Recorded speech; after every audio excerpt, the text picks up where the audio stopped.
Good evening, my fellow Americans. This is your President Samuel Ronan speaking, and today is Worldwide Wednesdays. And let me tell you, there might actually be a glimpse of hope on the horizon as far as foreign affairs is concerned. We have breaking news that both Italy and Spain are sending naval vessels to guide, assist, sail alongside the flotilla that is making its way to Palestine and going through international waters. So this is truly one of the best pieces of news we have heard since the genocide began back in October 7th. So I'm very excited to talk about that today. I'm very happy to be able to share some good news for a change. And maybe, just maybe, I'll have enough energy and life in my body to get through this fucking stream. So, hello Anna and Luxatious, Department of Cool Science Stuff checking in. Thank you for joining the stream. Thank you for participating. Luxatious, meet Anna. Anna, meet Luxatious. The Antifa campaign is growing slowly but surely, and that's ultimately what matters, is that we can resist, which is, again, a fantastic thing to segue into. It's in the stream notes, the stream info. Israel keeps claiming that they're not guilty of killing Charlie Kirk, and then Italy is, of course, rioting in solidarity with Palestine and in an effort to get the Italian government to, do something about the genocide. So there is at least a little bit of good news to go around today. We'll probably begin and end with some of those stories, and then work our way through the miserable shit, because, of course, there's miserable shit. But it does at least seem, on the world stage, we will finally have a brief ray of sunshine to hold us through. So, oh, that's actually funny. We're starting with that. Okay. Then, of course, we still have Israel killing Palestinians, attacking Gaza, peace activists talking about how, they're still losing family. But a lot more of this has to do with defending Palestine and rallying behind Palestine. So these are, well, that's a little disturbing, the Germany support for Israel. But it looks like we're going to have quite a bit of good news to share. So, why don't we get the negative stuff? And I don't want to say it out of the way, but I do want to say let's give proper respect to the tragedies that are occurring, and then let's move towards the mocking and celebrating that the Western powers are finally taking some action. Check out this screenshot of my credit score. Just a few months ago, it was in the low 500s. That all okay. Not for nothing, but there is no fucking way that your credit score can jump 344 points in several months. That's just, that's not how that fucking works. It might make, you could do it in 6 years, but certainly not several months. So if you see these ads, scams, avoid them. One by one, the bodies of the Dokhmush family are loaded onto a truck, killed while they were sleeping when an Israeli missile hit homes in Gaza City's Al-Sabra neighborhood. There was no warning, no evacuation order. Helpless relatives say they can hear the survivors buried alive. I just want to point something out that maybe not in this still. Relatives say they can hear. But do you see that gentleman with the head wrap? That's not a religious head wrap. That is a head wound. That is a head wound dressing in a war zone. They train you that when you do a head wound, you have to specifically wrap the gauze under the chin, but avoiding the fleshy part, right? So that it's only on the bone. Because if you do the fleshy part, you can actually make people suffocate. This man got a head injury due to the same attack and is still willing to help the victims and move the bodies to be handled accordingly. So when people are talking about this conflict and the depravity of Hamas, or that Palestinians deserve it, I don't think you understand how much strength it really takes to have a wartime head wound and still be part of the search and rescue team and casualty response. Like, that guy right there has more spine and fortitude and courage than I would say most soldiers and any military would have combined. That is strength. We are seeing strength in a tank top, blue jeans, and boots right there. The survivors, buried alive, but under constant attack, are unable to reach them. And of course, this attack occurred without warning, and it attacked a residential district, which, as we have covered and discussed time and time again, is definitively a war crime. I appeal to the whole world. Please lend us a helping hand. We're desperate to reach any of our children. Our families and relatives are buried alive. We keep hearing their screams from under the rubble, but we can't reach them. Every time we try to reach them, the Israeli drones fire upon us. The only thing of comfort that we can say to this gentleman is that Italy and Spain are at the very least doing the barest fucking minimum to answer that call by sending small wartime vessels to support them. Charlie Kirk said that Israel warns Palestinians before bombing them. Are you calling Charlie a liar? Well, you can't call Charlie anything because he's dead. Across the city, entire bloodlines are being erased, even those yet to be born. An Israeli strike killed 4 members of the Haddad family. One of them was a pregnant mother. We heard an explosion and we came down here to find the situation.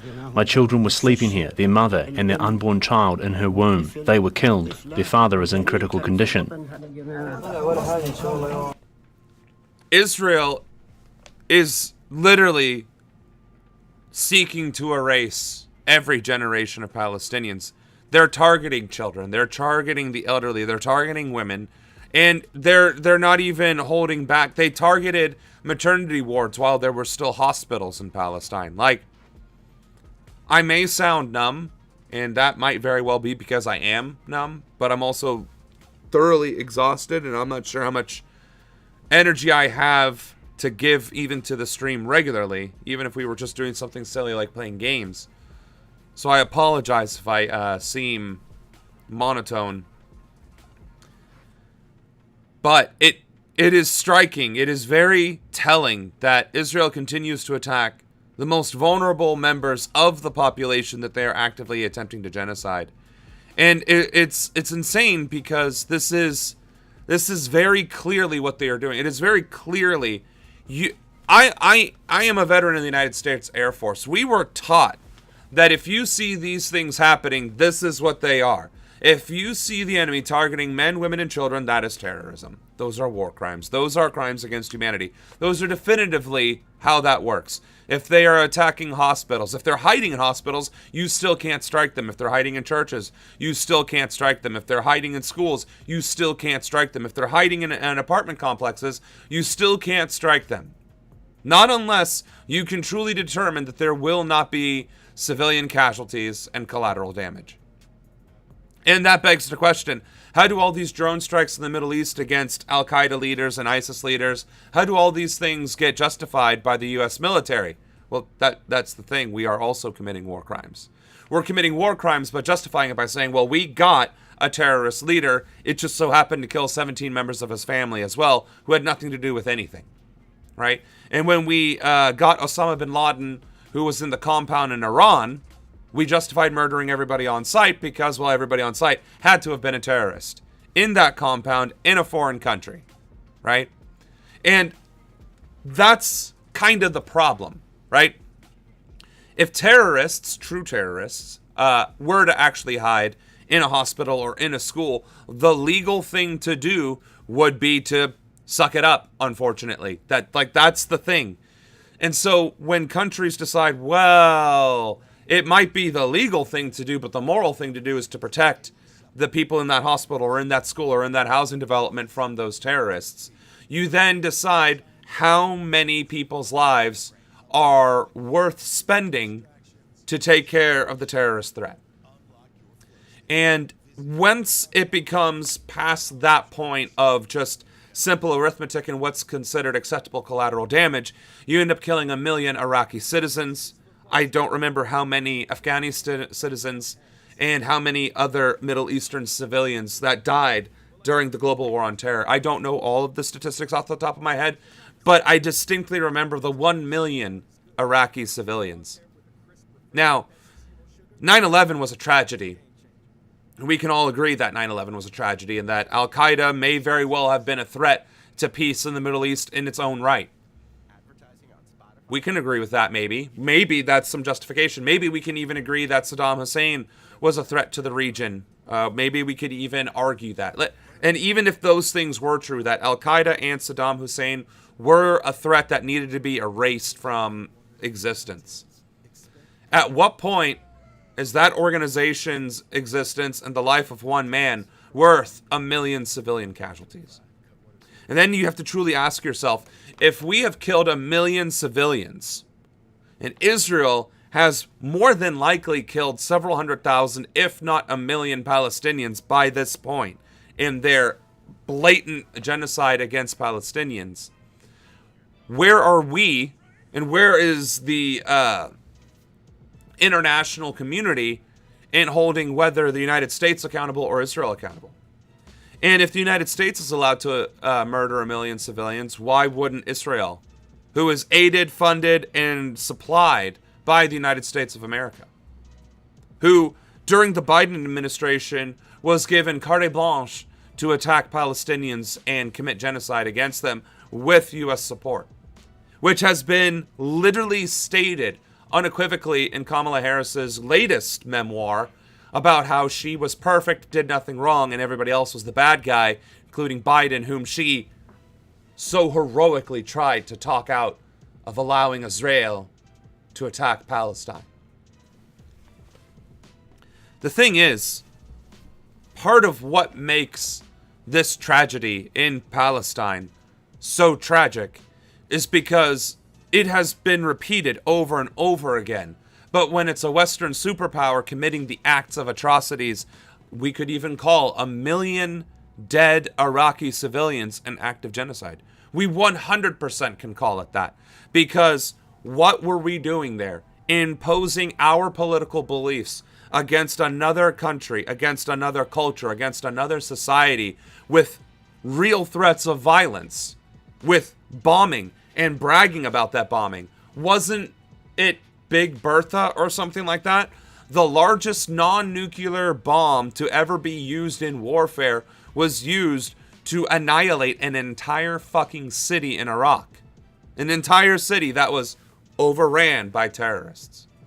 In what way was our actions not a genocide? Sure, it wasn't a genocide that led to the final solution of the Iraqi problem, but it was certainly still an overwhelming affront of violence against an innocent population from a very specific demographic for a very specific purpose to broaden and enforce Western hegemony, specifically American hegemony. So it is from that veneer, is that the right word? I'm honestly struggling right now. It's from that veneer that I say that what Israel is doing is beyond reprehensible, and that their actions can only be interpreted in one way, and that they learned from the United States, which learned from the Nazis, which learned from the United States, which learned, arguably, from the Spanish conquistadors and, what's his fucking face? Christopher Columbus? The original terrorists on the North American continent.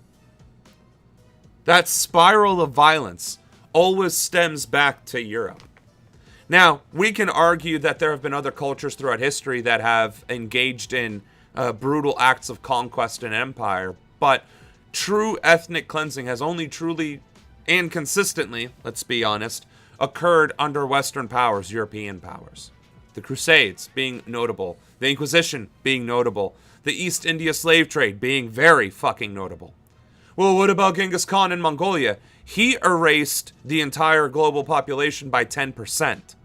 He didn't discriminate against any one culture or people. He discriminated against any who stood in his way. And the only reason why Europe did not get put to the sword was because he needed to shore up his fledgling empire because China was beginning to resist. So even when you try to use other references, well, what about China? Aren't they committing things against Muslims in their country to this day? Didn't they erase landlords and whatever else during the Mao Zedong uprising? Yeah, maybe we can argue those things. And China is definitely mistreating Muslims. And maybe that is actually determined to be a genocide. And you know what? Fuck China for doing that. And the Chinese government should be held accountable. But let us not for a second think that it is only other countries that are capable of committing these atrocities, and that they're only atrocities when they're committed against white people, or when they're committed against some vulnerable population or demographic that we, for the moment, care about. Because I don't remember a single time in history when I was in school that I learned about genocide that occurred outside of the Holocaust. The only genocide that we talk about in American education, and perhaps even Western education, is the Holocaust. The erasure of the Jewish population, 10 million deaths by Hitler. And then we learned that Stalin did about 6 million Jews and some odd million other Russians that resisted the Stalinist regime. Well, that's what we learn about as genocide. But when it's genocide committed by Western powers that are the good guys against indigenous populations, against African populations, or against Middle Eastern populations, it's either manifest destiny, it's the East India slave trade, it's expansionism, it's colonization, it's anything under the sun, every other description and every other definition, except for what it is: genocide. And that is the legacy of the United States of America. We were founded upon genocide. We were built by genocide. We thrived under genocide, and we continue to exist and persist due to genocide. And even today, this administration is attempting to consolidate its power through genocide. And we are watching it happening abroad. We're watching it happening in several different parts of the world. And we are seeing other countries beginning to adopt, if not quite genocidal tendencies, certainly fascistic crackdowns on dissent. So, I don't know how much more of this point I can truly hit home, but I felt it was important to say that when we're talking about this, we're not just talking about something that's happening 5,000 miles away to a people that is barely being discussed in the United States in the international news even, but that this is a legacy that spans several millennia across white cultures, European-centric cultures, that have always tended towards this ultimate outcome.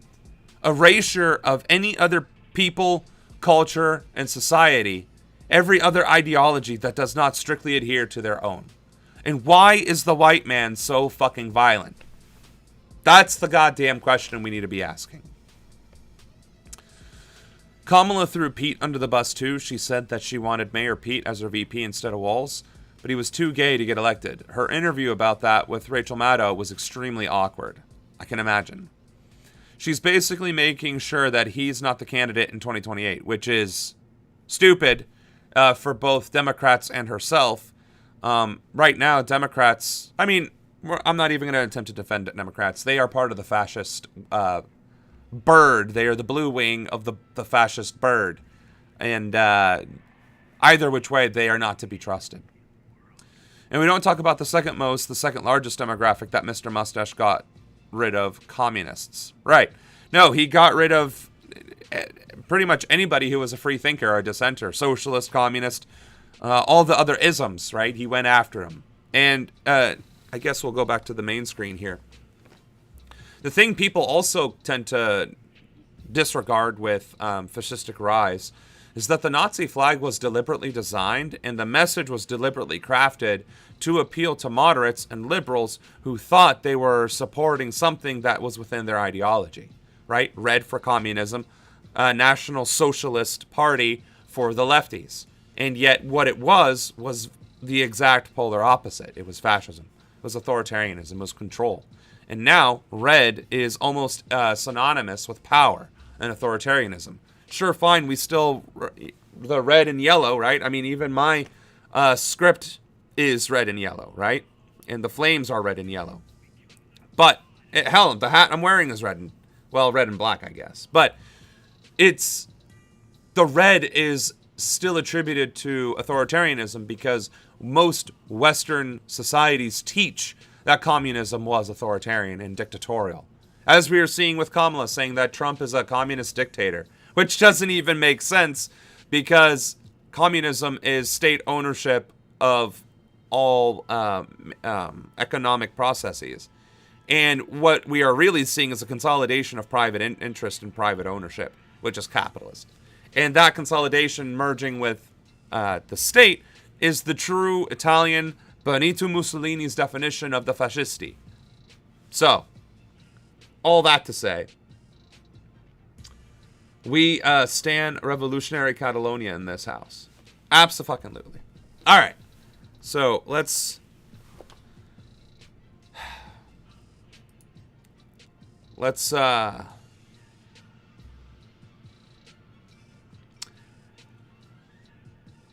do this video. Let's listen to the peace Tel Aviv, activist, where we're joined by Jonathan Zeigen, Israeli peace activist whose mother, Vivian Silver, a 74-year-old Canadian-Israeli peace activist, was killed in the Hamas attack October 7, 2023 on Kibbutz Be'eri. See,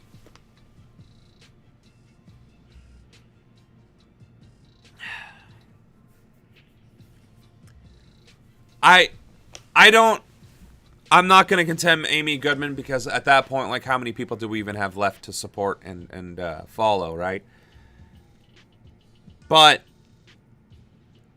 it is the propaganda, the Hamas attack on October 7th. Like, every time anybody says October 7th and Hamas in the same sentence, they are literally parroting the story that Israel once told, which is the entire history of Israel and Palestine began on October 7th, and Hamas inexplicably attacked Israel citizens at the concert with a heinous act of terror on that day, and that year, and that month, from out of the blue. Just like 9/11 happened out of the blue, had nothing to do with decades of Israeli aggression in the Middle East, and U.S. sponsoring of that aggression in the Middle East. It had nothing to do with any of that.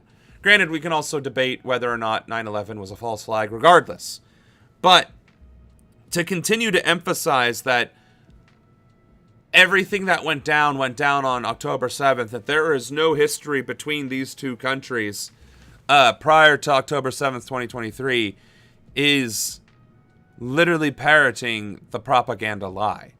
Especially since the Hannibal Directive has been admitted to be implemented during that, and we now know unequivocally that it was Israel that ordered the attack. So, Amy, I wish you would do better. You should know better. Silver had co-founded the Arab-Jewish Center for Equality, Empowerment, and Cooperation and was a member of Women Wage Peace. Jonathan Zeigen is a board member of Parent Circle Families Forum, one of thousands of Israelis who've signed a petition to the UN supporting Palestinian statehood. Jonathan, welcome back to Democracy Now! Your response to This historic moment yesterday, Portugal, Britain, Australia, and Canada recognizing Palestine as a state. And talk about the Israeli position on this, from the activists to the government. Well, thank you for having me, first of all. I think that this is a belated but blessed step forward, because we need to level the field in order for us, Israelis and Palestinians, to be able to shape the only viable future for us, which is a shared future. We need to be able to look each other in eye level. And in order to do that, the Palestinians need to be elevated and to be granted basic rights. And in the world, they. All right. We're probably not going to finish this interview from here, because I thought we were going to be talking about this a little bit more, the mother being killed part of it. But I mean, he's talking about the right things. He's talking about Palestinian statehood needs to be recognized because it allows Palestine to speak at the same level as Israel, which is as a sovereign entity. And that's the main takeaway, right? Here's the problem by saying we are going to recognize Palestine as a state now in 2025, because pretty much up until Nakba, Palestine was a state. Now, I don't have this saved per se, and I need to look that up. Palestine, we'll just do that. Wikipedia. All right. So, there's, in terms of historical significance, in terms of like what does Wikipedia say, technically, Palestine has been independent since November 15th, 1988. Okay? But if we want to talk about the history of Palestine, it goes all the way back to prehistory and the Ottoman Empire.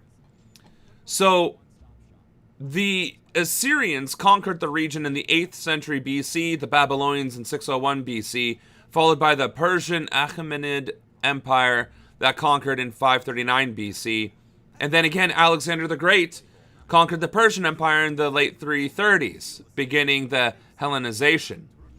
But throughout all of those conquests, the nation of Palestine has always existed. The people of Palestine, the Palestinians, have always been recognized throughout history, to the point where, like, even Wikipedia seems to not be doing the disservice here by not stating that Palestine was, in fact, a state during each and every single one of these moments in time.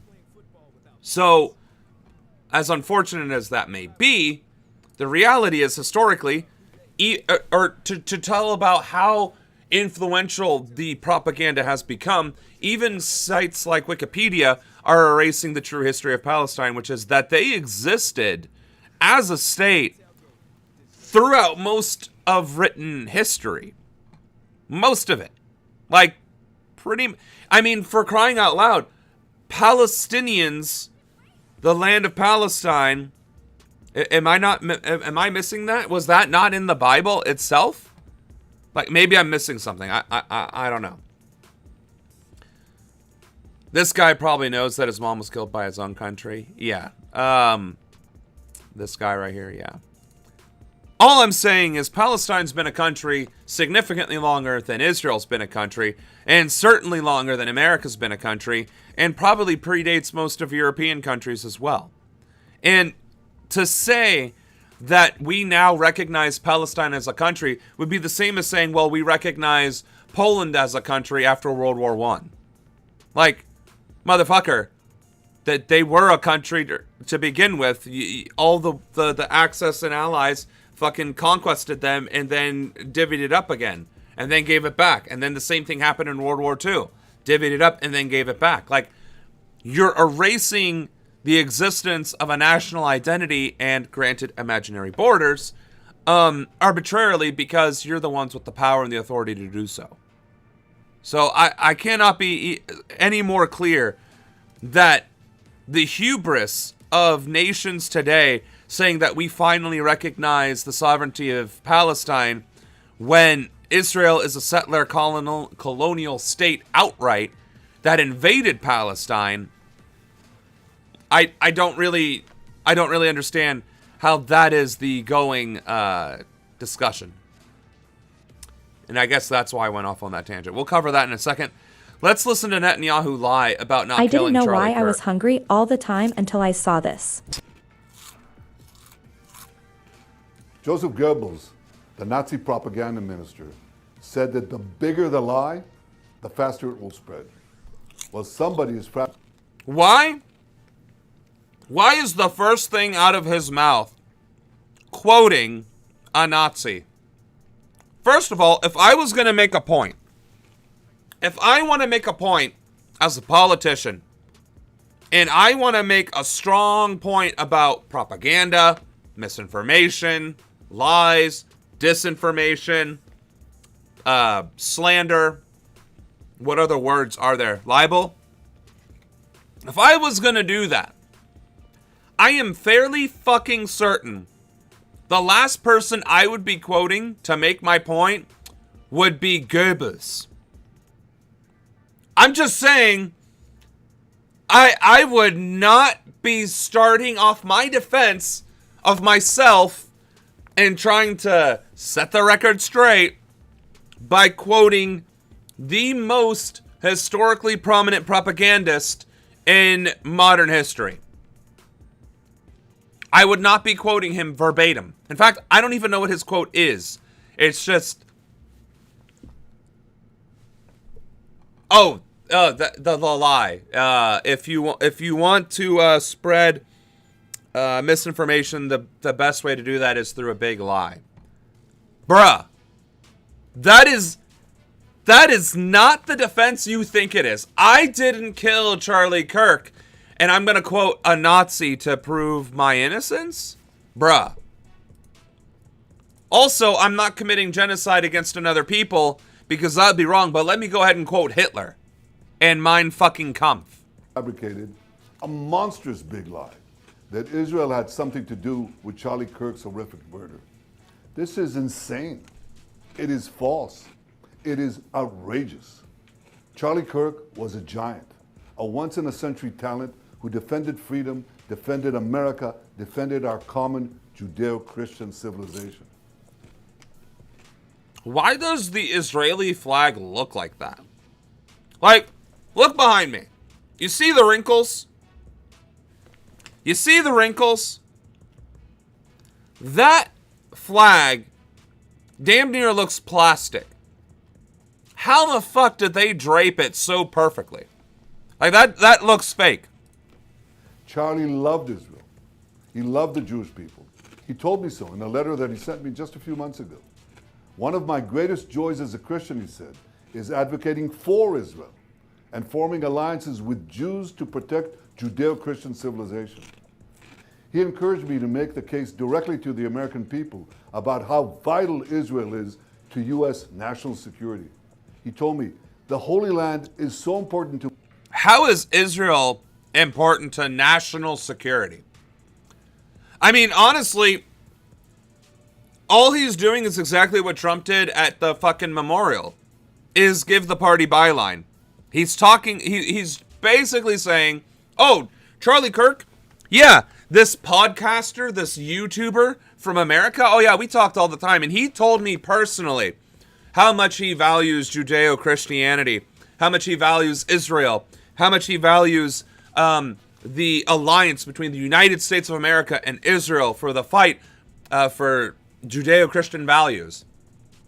That just reeks of well, propaganda. That just reeks of taking the opportunity to address the world. It's like, we didn't do this because we were on such the same page, and we want you to believe that so that you can continue supporting us with your money, your tax dollars, and the blood of your citizens.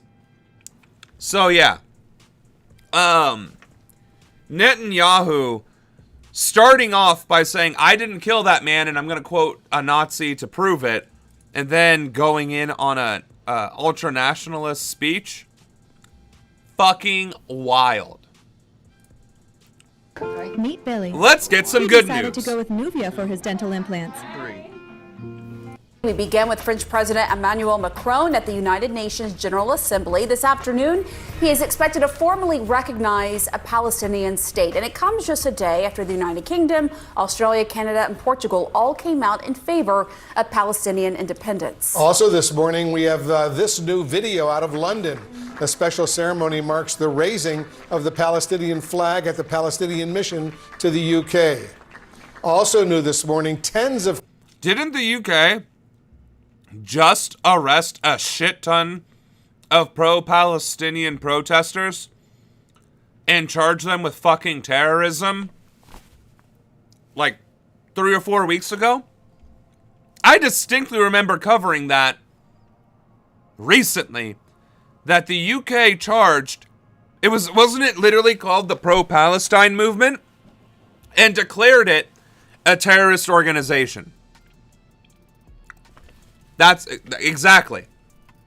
And now, today, or yesterday, or whatever it was, now all of a sudden, they recognize the state of Palestine. So, all of those protesters are going to be released, and their charges dropped, and Pro-Palestine org is going to be removed as a terrorist group, right? That's the next thing that's going to happen, right?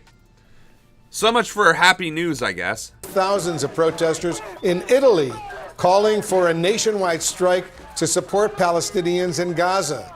They are also demanding that their government join other Western nations to recognize a Palestinian state. Let's get some analysis right now. Joining us now, Axios politics and foreign policy reporter Barak Ravid. He's also a CNN political and global affairs analyst. Barak, there's a lot of international momentum right now towards the recognition of a new Palestinian state. How is Israel, first of all, responding? Oh, that was the first admission. That's impressive. Political and global affairs of a new Palestinian state. New Palestinian state. I will accept that phrasing. I will accept that phrasing. Because it acknowledges that Palestine did exist and is becoming recognized again in this new fashion. I will tolerate that. I will accept it. It's still not ideal, of course.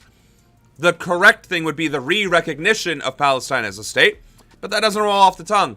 So, this I will tolerate. A lot of international momentum right now towards the recognition of a new Palestinian state. I will allow that. I will tolerate that. And the fact that it came from CNN is actually quite fucking impressive. How is Israel, first of all, responding to this?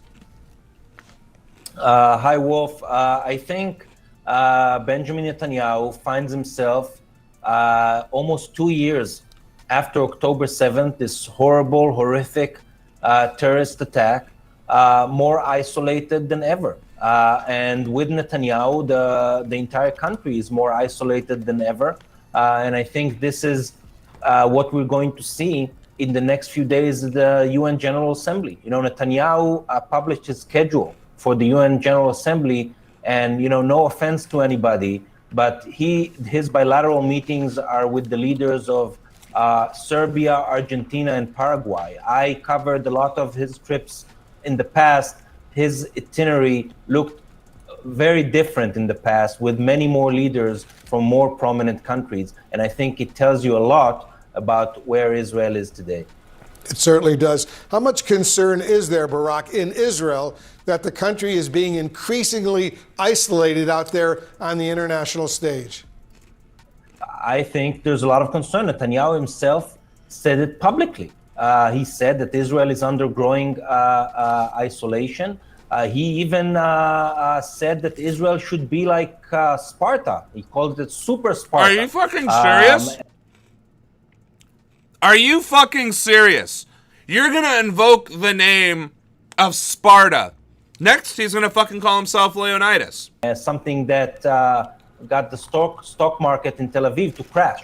And so I think a lot of people feel that way. I think Netanyahu is totally aware of the situation, but at the same time, one of the things that he's considering at the moment in retaliation to those recognitions of Palestine is to not take a step back, but to double down by annexing parts of the West Bank, something that will only increase the international pressure and criticism on Israel. Even the Trump administration is telling Netanyahu that this would be one step too far and is urging him not to do it.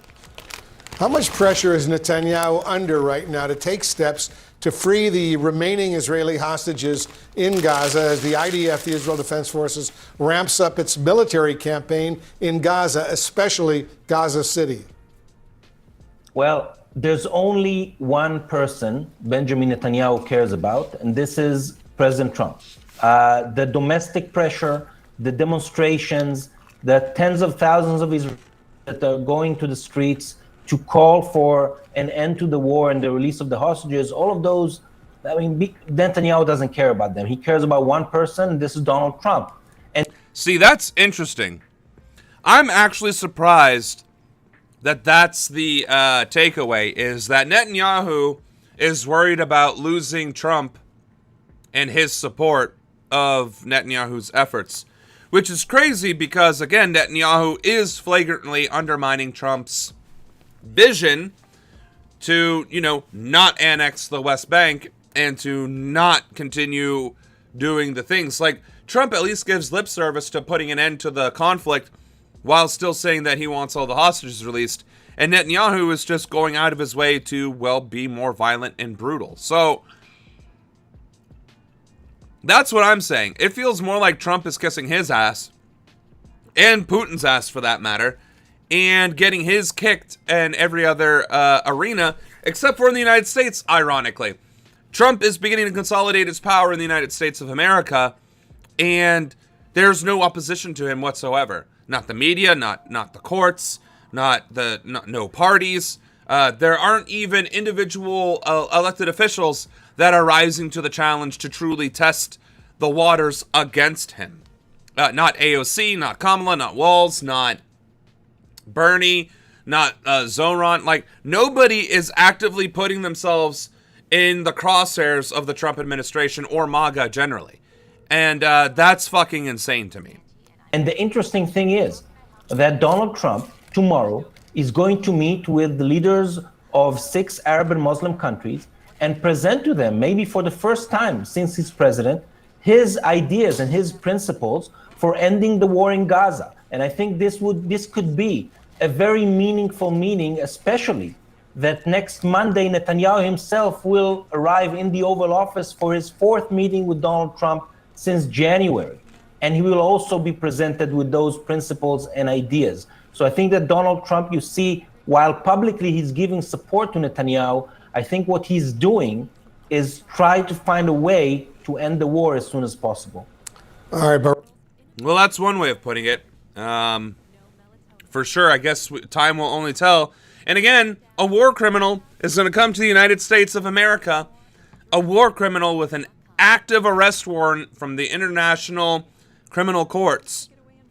And he's going to come to the United States of America and be celebrated and welcomed by the United States of American federal government, Congress, the president, probably Supreme Court justices. And he's going to get away scot-free with stepping on our sovereign land while he has this warrant out for his arrest. Again, a charged? I don't know. I guess no. What is it when you have a warrant out for your arrest? I don't know what that term is called, other than that there's an arrest warrant out for you. I'm sure there's a term for it that's just escaping me right now. And we're going to let that piece of shit come to America, give another propaganda speech to Congress after flying most of Congress out to Israel in the first place, to then come back a fugitive. Okay. So we have an international fugitive coming to the United States of America to speak to American Congress, the president and Supreme Court justices, and any other notable individual in American politics after, having already flown them out on an all-expenses-paid vacation to Israel. And somehow we are not under the thumb of a foreign power and that these individuals are not committing treason against the United States of America as is defined by the Constitution of the United States. Yeah. That's, you know, that would just be fucking crazy to suggest. All right. What do we got here? Rate my ads experience. Still awful. Taking a stand for Gaza. Thousands in Italy joined nationwide protests calling for the end of Israel's attacks on Palestinians. That's a lot of people out there. Why am I here? Why must we be here? Because we are human beings, and that is what matters. Beyond party politics, we must remain human. How can anyone remain indifferent to what is happening? That's a very good fucking question. How can people be indifferent to what is happening? I don't know. Let's ask American citizens in, like, pasty white suburban America. The collective action delayed trains and blocked roads across the country to call attention to the genocide in Gaza. Some of the protesters blocked the port of Genoa, saying no weapons should sail from Italy to Israel. It is necessary to block arms shipments, which in this particular case are being sent to Israel. But in general, this is a people that says no to war. So the arms blockade in this case is specific to Israel, but it should apply to every war. It really should. Beyond ending the conflict, the protesters also demanded Italy join other European nations that have recognized a Palestinian state. While Italian Prime Minister Giorgia Meloni has condemned Israel's attacks on civilians, she has not gone as far as other European Union members in pushing for a two-state solution. You know what's interesting, though? We've seen that Italy is also dealing with its own fascism. And I mean, she doesn't exactly scream Comunista, Revolution, Viva la Liberté, right? She doesn't strike me as an Italian Che Guevara or anything. But Italy did send a warship to the flotilla. So I know we're going to be covering that in a different video, but it is striking that she won't advocate for even something like a two-state solution, but she is willing to send a naval vessel to support the flotilla. It's very interesting. Like, but that's really interesting. What is she hoping to accomplish? Is she trying to quell the rage of the population by pretending to not be as fascist, or what? That's what I'm asking. Like, that's my takeaway from what she's doing. We call on all nations and all political forces to exert every possible pressure on Hamas to release the Israeli hostages still being held. She also has the least expressionless, like the most expressionless face I've ever seen in my life. For someone who's giving a speech, we call on the people of the world, we call on other political leaders, the factions of this, that, and the other, to condemn the rights of Israel and the acts against Palestinians. Like, bro, her eyes didn't move. Nothing but her lips moved. Everything from her mouth up, nada. She's not even doing the Italian hand speaking. That's insane. And we call on Israel to cease its attacks, to end its military occupation of Gaza, to halt the expansion of settlements in the West Bank, to allow full access for humanitarian aid to Gaza, and to start with the proposals of the Arab countries to define a framework of stability and security. These demonstrators hope the Italian government will hear their call and deliver more for Gaza than just words. Wilson Dysart, Al Jazeera. I'm shocked that they offered a boat. So that's fucking crazy. All right. So plenty of we'll watch some of these if we run out of time, or if we have a lot of time. I mean, if we have a lot of time, we'll keep watching the Western powers rallying and supporting this. But I don't think we need to watch each of those videos right this second. What I want to see, actually, this would be a good one.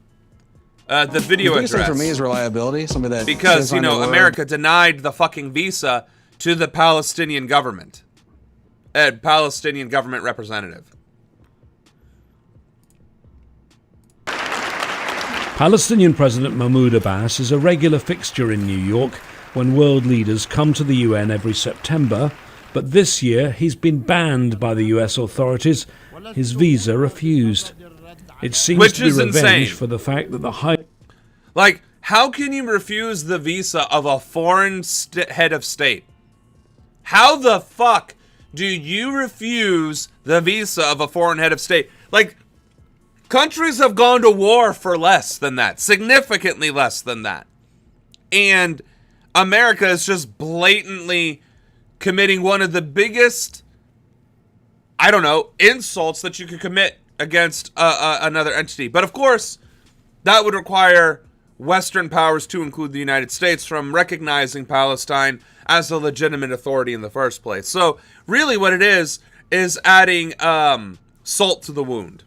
High-level week this year will start with a crucial meeting on Palestine, and that over recent months, key Western nations have been significantly changing their positions. I can confirm the UK will recognise the state of Palestine. Canada intends to recognise the state of Palestine. Australia will recognise the right of the Palestinian people to a state of their own. We shall now begin the voting process. On Friday, the General Assembly voted to give President Abbas exceptional permission to participate this coming week remotely from Ramallah. The vote was very telling, 145 in favour, just 5 against. Israel and the US could only rely on the support of Paraguay and the tiny Pacific islands of Palau and Nauru. But for Palestine to become a member state, the bloc is not the General Assembly, where the Palestinians clearly have the votes, but here in the Security Council. As a permanent member of the Council, the US has veto power. The event in the General Assembly Hall on Monday will be hugely symbolic, with some powerful nations backing Palestinian statehood for the first time. Wait, we're not going to get the video address in this video? And yeah, why the fuck are these random countries just... I don't know. Like, I don't understand it. Like, I do not understand what these countries are thinking. But I was hoping that this video had the address, so I guess that's not what we got out of this video. Shocking that the U.S. vetoes. Shocking, right? Al Jazeera podcasts. And also, I know I've brought this up before, but how can you have a Security Council in the United Nations that covers global affairs, where the major powers of the world can commune and discuss and try and negotiate solutions to conflicts? And how can permanent members just be like, no, we are not going to do that? That defeats the entire purpose of the Security Council if one member state can say, fuck it, I don't care. I don't care what point you make. I don't care how valid it is, and I don't care if we're breaking the law. Otherwise, we're going to veto that shit. What's worse is when the country that's doing the vetoing is supposed to be the country that is the police force of the world and the ultimate good guys. Defenders of freedom and justice, democracy, and Western hegemony. Like, we are the bad guys, and we are consistently putting it on the record by voting against things that should be pretty fucking obvious to support. So I like the efficacy of the United Nations and the fact that it is manipulated and controlled by European powers, and that they wield that power to disenfranchise all of South America and all of Africa while reaping all of the benefits of banding together, I guess, to do sanctions and all this other stuff against other countries, is, for me, grounds for dissolution of the United Nations. And then the establishment of something that's actually equitable. Because what we got right now is just the European superpower party room where they can do whatever the fuck they want and everybody else has to deal with it. I'm David Enders, and this is The Take. As Israel's war on Gaza, Lebanon, and Syria continues, we're coming to you on Sundays with a weekly roundup. This week, displaced Palestinians are forced to live on garbage dumps. The U.S. again vetoed a UN resolution to end the war on Gaza. See, an update on... They find some pretty blonde bimbo to represent America, and this bitch has no fucking soul, no morals, and just continues to be like, yep, fuck these brown people that have nothing to do with me. They find the most soulless, racist piece of shit that they can that looks pretty in a dress and puts them on the world stage and make the American people look like assholes for it. Again vetoed a UN resolution to end the war on Gaza. An update on Dr. Hussam Abu Safia, the hospital director from Gaza detained by Israel last year. Today is Sunday, September 21. It is day 716 of the war in Gaza, where more than 65,208 Palestinians have been killed. Yeah, there's significantly more than that. Palestinians in Gaza continue to flee Israel's attack on Gaza City, with virtually nowhere to go. Al Jazeera's Hind Khodri filed this report about families who have been forced to live on a garbage dump in Deir al-Balah in central Gaza. With nowhere else to go, this stretch of toxic ground has become their only refuge. We were displaced like many people from the north because of the destruction and the devastation. We were searching all over for a decent place where we can stay, but that costs money to rent a small piece of land. We can't afford that. We kept looking around, but we didn't find any other place but here. As you can see, it is nothing but garbage, sewage, all kinds of pollution, bacteria and germs. I'm cooking my food in the midst of garbage. Where else can we go? We are trying to clean as much as we can until we figure out a way out of this misery. This makeshift camp in Deir al-Balah is one of the many scattered across central Gaza. What gets me is, like, they're still talking about economics. They're still talking about, I can't afford X, Y, or Z. Why is there still an economy in Palestine? Who is literally gatekeeping housing, shelter, food, and medicine with money at this point? Like this, like, we want to talk about the genocide itself, which is terrible. But how about the brazen cruelty of withholding what little meager means exist by putting it behind a paywall? Like, imagine the apocalypse happens and you still have to have a job. And if you don't have a job, you have to live off of your savings. And if you can't live off of your savings, you still starve and end up homeless and worse. Meanwhile, the apocalypse also involves an invading enemy that constantly threatens, terrorizes, and murders you indiscriminately.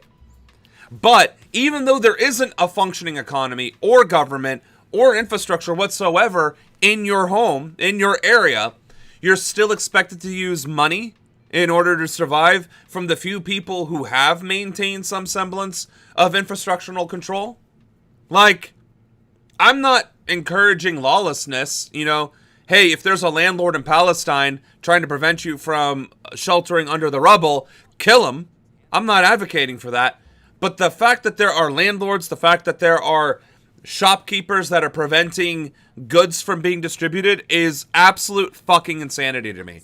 And to me, is the primary evidence necessary to showcase that capitalism is antithetical. It is the exact polar opposite of human growth, life, sustainment, or anything resembling prosperity. If money can prevent you from surviving a fucking apocalypse, then money should simply not exist. It just should simply not exist.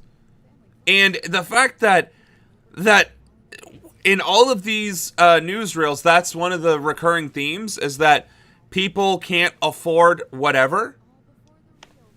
The fuck you mean you can't afford whatever? You are literally living a modern day, honest to God apocalypse, and people are still like, give me money? That's insane. Capitalism is definitely inhumane. It's outright barbarism. It is cruelty. Since the intensified military operations in Gaza City, entire neighborhoods have been flattened, forcing tens of thousands thousands until to flee it kills south, the host. many on foot with nothing but what they could carry. On Thursday in New York, the United States once more used its veto power to block a United Nations Security Council resolution demanding an unconditional ceasefire in Gaza. The U.S. also continues to refuse to issue a visa for Palestinian President Mahmoud Abbas that would allow him to be present with other world leaders at the United Nations General Assembly next week. Instead, he will address the meeting by video. This is Al Jazeera's diplomatic editor, James Bays. Depressingly, we've seen this before. 14-1. 14 members of the Security Council voting for a ceasefire in Gaza, but it's blocked by one, the United States. This, its sixth veto on Gaza. And look at the way she raises her right hand. Yeah, I'm going to pause it right fucking there. She could have raised her right hand any other fucking way. Granted, evil as shit no matter what. She could have just done this. She could have done that. Right? She could have done this. She could have done that. She could have been, up here. She could have been, she could have been like this, right? Hands up, fingers spread. What did she do? She did the fucking salute. She did the fucking salute. I tell you what. My administration is going to be the most brutal administration in American history. Yep. Because what I'm going to do is what fucking Abraham Lincoln should have done after the Civil War. And that is execute every single fucking traitor to this country. Without question, without inhibition, without a second thought, without second chances. Absolutely no holds barred.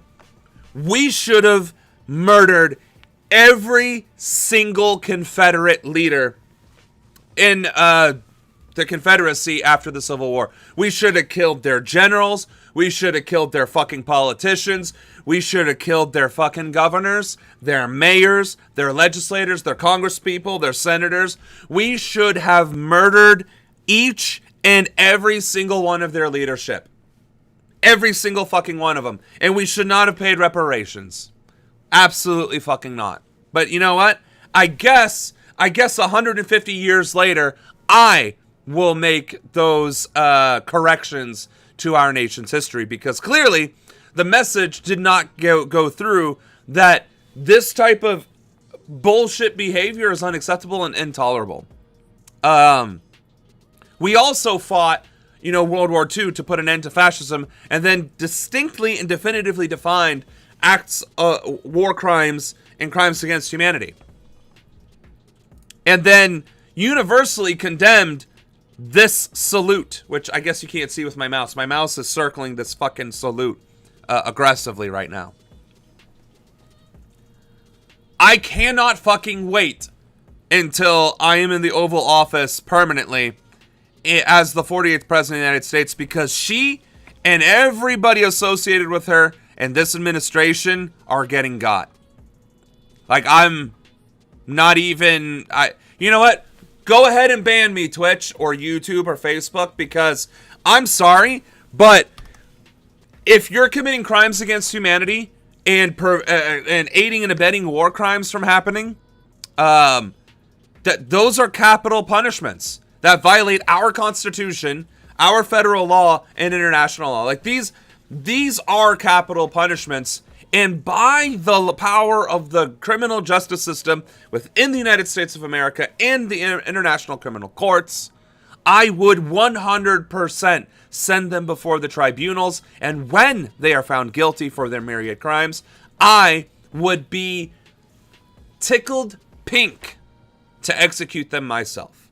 Or at the very least, give the order. Because, we're talking about quite a fucking few people that are going to be found guilty during these tribunals. So, go ahead and cancel me. Go ahead and block me. Go ahead and condemn me for spreading hate and violence against elected officials. But I'm also talking about enacting capital punishment with the power, presence, and authority of the President of the United States. Just to be fucking clear. So yeah, Anna, Timestamp. 1 hour, 3 minutes. Let's fucking go. In almost 2 years. US Representative Morgan Ortagus claimed that passing this resolution would have helped Hamas. This draft resolution was drawn up by the 10 non-permanent elected members of the Security Council. The ambassador of one of them, Algeria, repeatedly apologized to the people of Gaza. Forgive us because this council could not save your children. More than 18,000 of them have been killed by Israel. On Tuesday, U.S. Secretary of State Marco Rubio visited Qatar, 1 week after Israel struck the Qatari capital of Doha in an attempt to assassinate Hamas leaders there. Al Jazeera's Charles Stratford reported. Qatar has called the attack by Israel an act of terror and a flagrant violation of its sovereignty and international law. Which is what it fucking is. Requested Qatar host Hamas in 2012 and has praised Doha's mediating efforts in conflicts around the world for years. But the attack has strained Doha's relationship with Washington, its most powerful ally, more than ever before. Rubio came to Qatar straight from Israel, where standing next to Israel's leader, he apparently endorsed the attack in Doha. Are you fucking kidding me?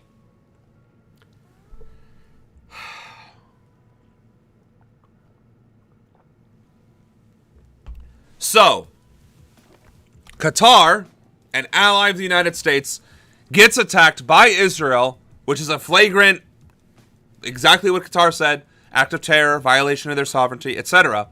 And then Marco Rubio, who was already on his knees under Netanyahu's desk, gets up, wipes his mouth off, and goes on international television to say, yeah, my boy did nothing wrong. Are you fucking kidding me right now?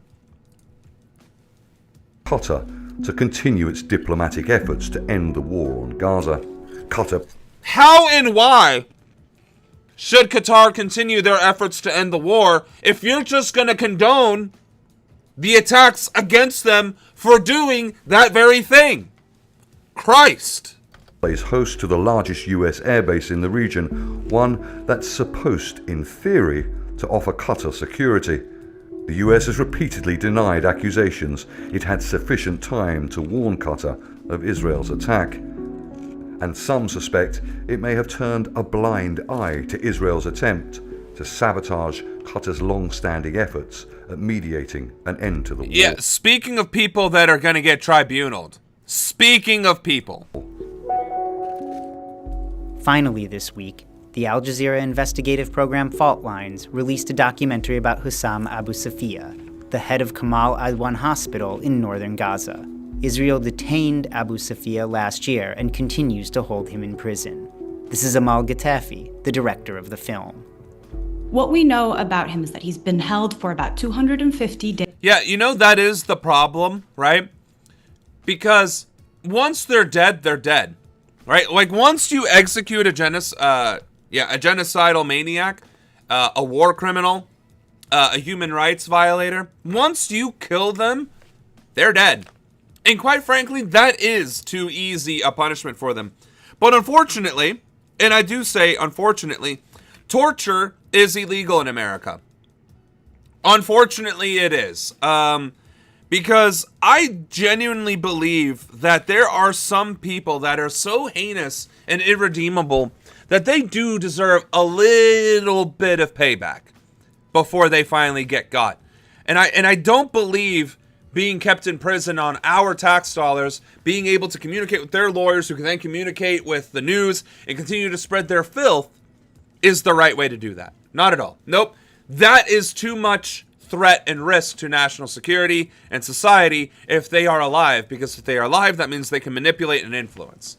And that's just not good. However, that being said, just giving them the guillotine, firing squad, hanging, or a lethal injection is too fucking good for them.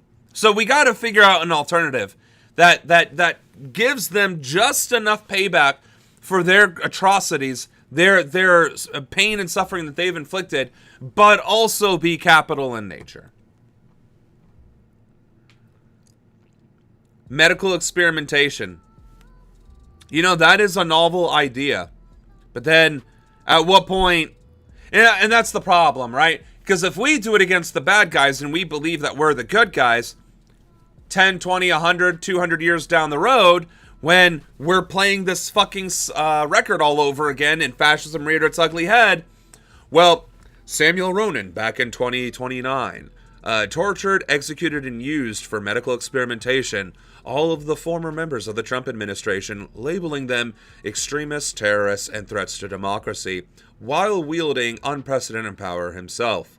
He utilized those powers and authorities to commit medical atrocities against the aforementioned criminals that he convicted. Now, because of that historical fact and precedent being set in the United States of America, our party, the whatever it may be in the future, are going to do the same thing to our political adversaries. And good luck, citizens, trying to resist. So, that's another reason why, as good as it would feel to watch them squirm, struggle, and suffer, at the end of the day, we got to follow the confines of the law. And I do believe if we can just stick to our unfortunate black and white letter of the law execution, I think we can at the very least prevent copycats sometime down the road trying to use our example of erasing fascism from America from using that against the population at that point. Donate their brains posthumously for research to see if there's a brain structure anomaly that causes this. Sure. Yeah. I those are fair. I think that would be kind of fair. Obviously, they're not getting state funerals. They're obvious because their graves would just become public outhouses. I think, though, things like stripping them of citizenship, taking all of their assets, this, that, and the other, you know, stripping them down to the bare nothing and then taking their lives and then using their corpses for what little good we can do, sure. I think that's a good enough thing. Not to name names, but one major university does this with voluntary donors. Yeah, I mean, those are options, I think. He is not allowed visitors besides his lawyer. Abu Safia is one of at least 150 documented healthcare workers who are in Israeli detention. There really is no clear reason for why they're being held, because if there was a clear reason, there would be an actual charge. They would be criminally charged. Abu Safia and many healthcare workers like him do not have criminal charges. And that's The Take for Sunday, September 21. Well, that was a fucking demoralizing video. Are we seriously not getting the fucking video where the Palestinian president speaks? I mean, we know these things are happening. All right, let's see what happens with this video. This is what Ivy League universities you can get into with a 3.6 GPA. It was a day marked by a great deal of focus by world leaders on war in Gaza and whether a ceasefire agreement is within reach. US President Donald Trump dismissed accusations his government wasn't putting enough pressure on Israel to end its military offensive. We have to stop the war in Gaza immediately. We have to stop it. We have to get it done. We have to negotiate. This motherfucker says this in front of the United Nations and then literally does nothing to prevent it from happening, such as, I don't know, ending arms trade with Israel, which would stop it over fucking night. Honest about a deal that would see its captives returned home. Its real objective is to destroy Gaza, to render housing, livelihoods, education, and medical care impossible, stripping away the very foundations of human life. The 80th General Assembly Summit saw a wave of diplomatic recognitions of the Palestinian state and a global outcry against Israel's relentless bombardment and the targeting of innocent civilians. In Gaza, the horrors are approaching a third monstrous year. They are the result of decisions that defy basic humanity. The scale of deaths and destruction are beyond any other conflict in my years as Secretary General. It was a busy day at the UN headquarters. The Security Council held a meeting about Gaza. It was followed by President Trump meeting with Arab and Muslim leaders. There's growing concern that the escalating, ongoing... So, did we get the part where the EU cut ties with Israel? No, we did not get there. I don't... Is that even in here? Did that actually happen? Because I don't recall that happening anywhere on the internet. Am I missing something? Because that's fucking huge. Pop culture, what do you mean that the EU cut ties with Israel? Like, speak up.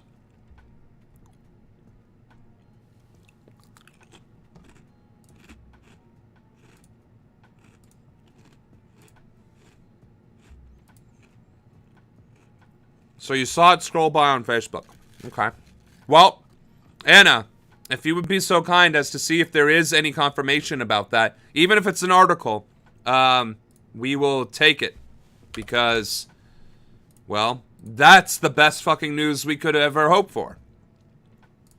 Israeli offensive in Gaza could result in hundreds of thousands of Palestinians forced to leave their homeland. But the Palestinian-Israeli conflict remains unique. It is the longest standing conflict in the world. An illegal occupation of a helpless population by a self-declared democratic nation. There's little hope here. A breakthrough is imminent, but many warn there won't be stability unless war in Gaza comes to an end. Leaders in the Middle East fear that US support for Netanyahu could lead to a long war in Gaza that would result in more casualties, destruction, and people forced out of the Strip. A scenario that may destabilize the entire region. Hashim Al-Bara, Al Jazeera. Did this guy? Maybe I misheard him. Let me hear it again. There's little hope here. A breakthrough is imminent, but many warn there won't be stability unless war in Gaza comes to an end. Okay. Leaders in the Middle East fear that US support for Netanyahu could lead to a long war in Gaza that would result in more casualties. I did mishear that because I thought they were talking about a war with Israel. If the US went to war with Israel, that could cause problems. And I was like, well, where did that even come from? So, mea culpa. Let's get some good news. You know, a lot of people think that in order to conceal carry, I see that the EU is recognizing Palestine and possibly sanctioning Israel. Okay, that's good. You're going to need a tactical belt and a set of jeans. Well, I'm here to tell you that you don't. In fact, you can carry...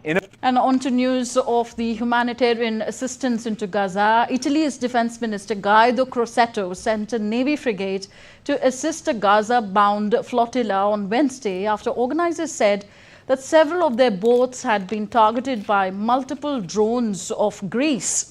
The global Sumud flotilla, carrying pro-Palestinian activists, including Italian citizens and MEPs, reported hearing more than a dozen nearby explosions. Had it sailed off Greece late Tuesday. The Italian foreign minister urged Israel to ensure the safety of those on board. The flotilla left Barcelona to break the Israeli blockade of Gaza and deliver aid. Vessels waiting to join the flotilla faced suspected drone attacks in Tunisia, where climate activist Greta Thunberg joined the mission. Did she actually talk about the frigate? Global Sumud flotilla, carrying pro-Palestinian activists, including Italian citizens and MEPs, reported hearing more than a dozen nearby explosions. Had it sailed off Greece late Tuesday. The Italian foreign minister urged Israel to ensure the safety what? It just made it on the fucking headline. What the hell? Okay, you said it was at the bottom. I thank His Excellency for the statement, and I give the floor to the representative of the EU.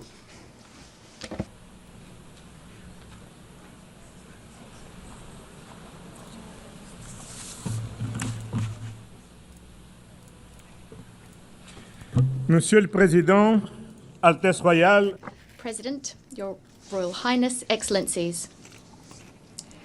I would like to thank the initiative of France and Saudi Arabia, the initiative being to gather us at a critical juncture for peace in the Middle East. The region has known far too many wars, far too much violence and terrorism, too many deaths. Today in Gaza, we are facing a humanitarian catastrophe.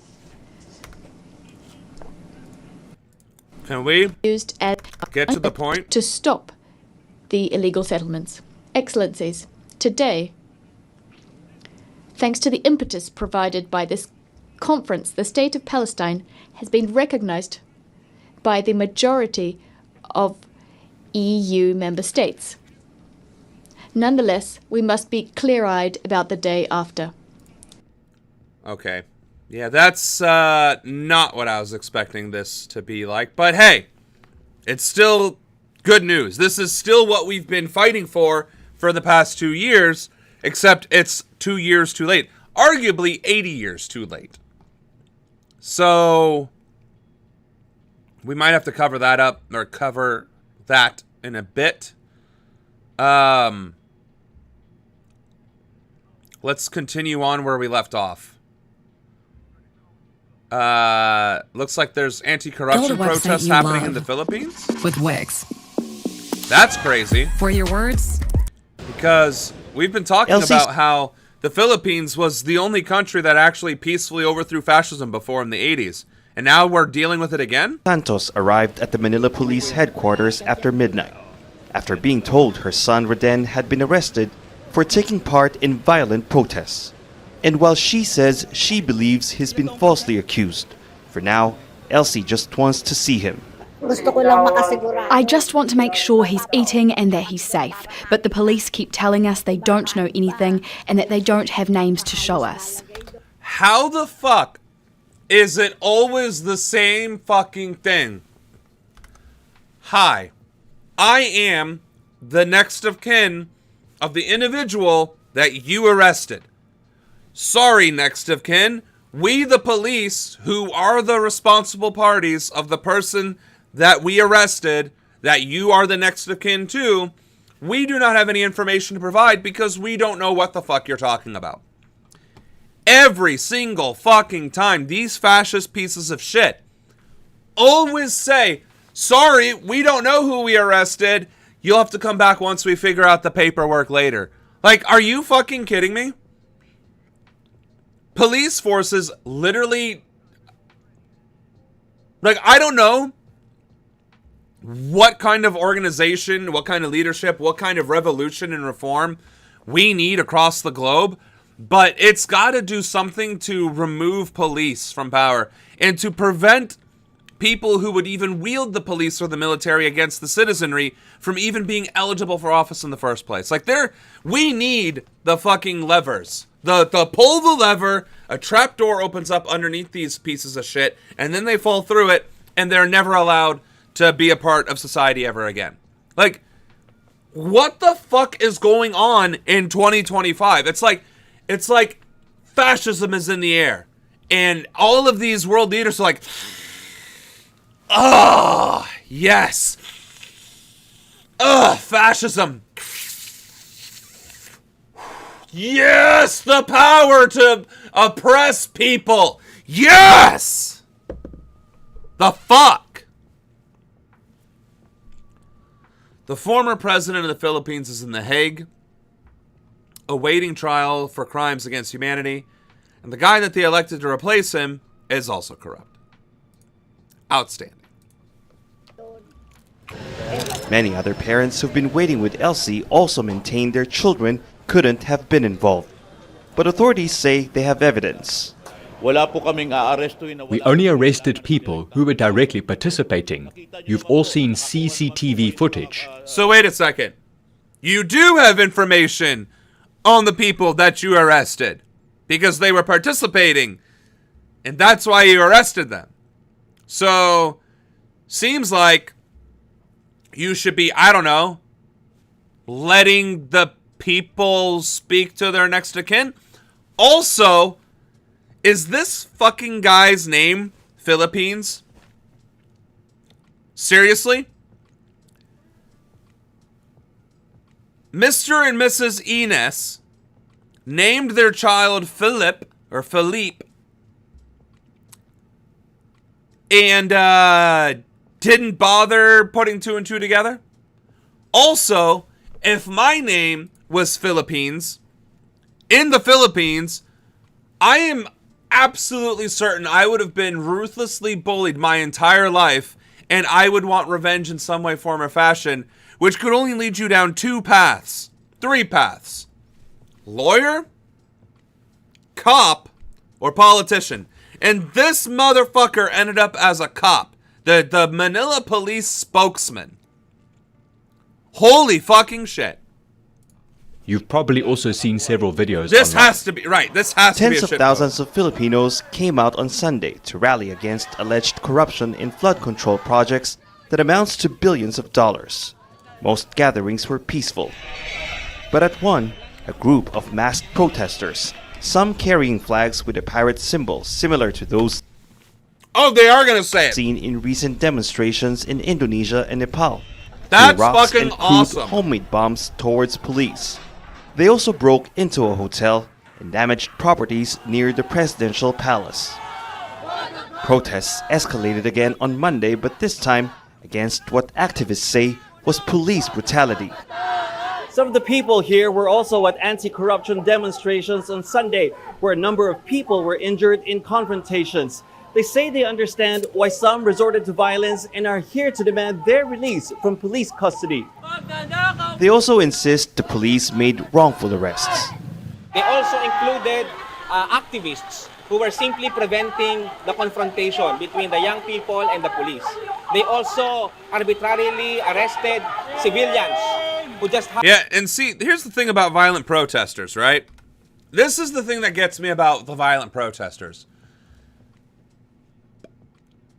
They were so few in number, for one, and for two, like, if you want to be violent at a protest that was already succeeding by being peaceful, and you still want to get violent, please don't. Because that protest was quite successful before the violence initiated. The activism, the peaceful protesting, was actually gaining steam outright. Usually, when protests turn violent, it's because the peaceful is met with violence and police brutality. But that's not what was happening at all. They just decided to get violent. Now, in America, if there was a peaceful protest and then all of a sudden a violent agitator showed up out of nowhere, it would be pretty fucking indicative that it was police that were instigating and causing the rabble to rouse themselves. Now, I don't know what it is like in the Philippines. I'm guessing it's similar but different, right? Especially since the violent protesters had the Luffy flag. The Straw Hat Pirates flag, as it is better known. So that is interesting to me, that the peaceful protests that didn't actually have any real reason to become violent did, but the violence also involved the same behaviors that have been going on in Indonesia and Nepal, which could have been, what's the word? Inspiration for these protesters. A little questionable, but happen to be in the streets. But this is a country that prides itself on peaceful uprisings, which have twice ousted corrupt leaders, and the violence has been widely condemned. Many here say they're no less angry, and their voices no less powerful. Barnaby Lowe, Al Jazeera, Manila. Good, I mean, honestly, good for the Philippines for being able to honestly enforce democracy. That's fucking impressive. Barnaby Lowe, what is it with these names? Yeah, that's very true. This is disappointing. Emma Watson said she can't cancel out JK. She says she still supports trans rights, but because she got her big break, she can't do it. Shocking. She said that JK really doesn't get a chance to speak. They just say goodbye to her. Like, what the fuck? Yeah, JK has spoken enough and is personally responsible for getting anti-trans legislation passed in the UK through her Harry Potter empire. And if we've seriously lost Emma Watson, like, what the fuck? Like, can we seriously not? Like, Emma, do you know how many times I have advocated for you? How many times I have used your name in the same sentence as Francesca Albanese? As of course now I can't remember the fucking names. Princess Leia from Star Wars. And I think there was another prominent from the 60s and the 70s. She's still a strong actress. Carrie Fisher, yes. Like, I use these names in the same sentence, and now we seriously have to scratch off Emma Watson from the list of female actresses and celebrities that are actual activists. Like, are you fucking serious? Emma, it is not worth sabotaging your name, your legacy, or your career by not unilaterally condemning that turf. Jane Fonda. Yes, Jane Fonda. That was the other one. Okay, so we still got Natalie Portman. That's good, at least. Jesus fucking Christ. I didn't want to know that today. That hurts my fucking feelings a little bit. Yeah, Jane has been tame lately, but isn't she also in her 70s? Like, I don't expect her to be on the front lines at 70. You have a vendor and a partner that operates with excellence is really critical to how we grow. Shopping for tires used to really grow. Yeah, she's still acting. But at the end of the day, like, I'm fairly certain Jane Fonda is trying to pass the torch. And it's not her fault that there aren't enough young people to pick the fucking torch up because they're too fucking afraid of retaliation by Trump or Democrats or the generation. Right. She's damn near 90 years old, Anna. Like, leave Mima alone. Holy shit. Cut her some slack. In Rio de Janeiro, crowds packed Copacabana Beach.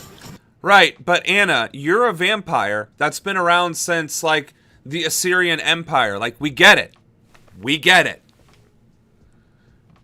People do try to have conversations with JK about trans rights, and she demonizes people for it. Right. Like, she is an unrepentantly evil piece of shit. And, we shouldn't be having these discussions.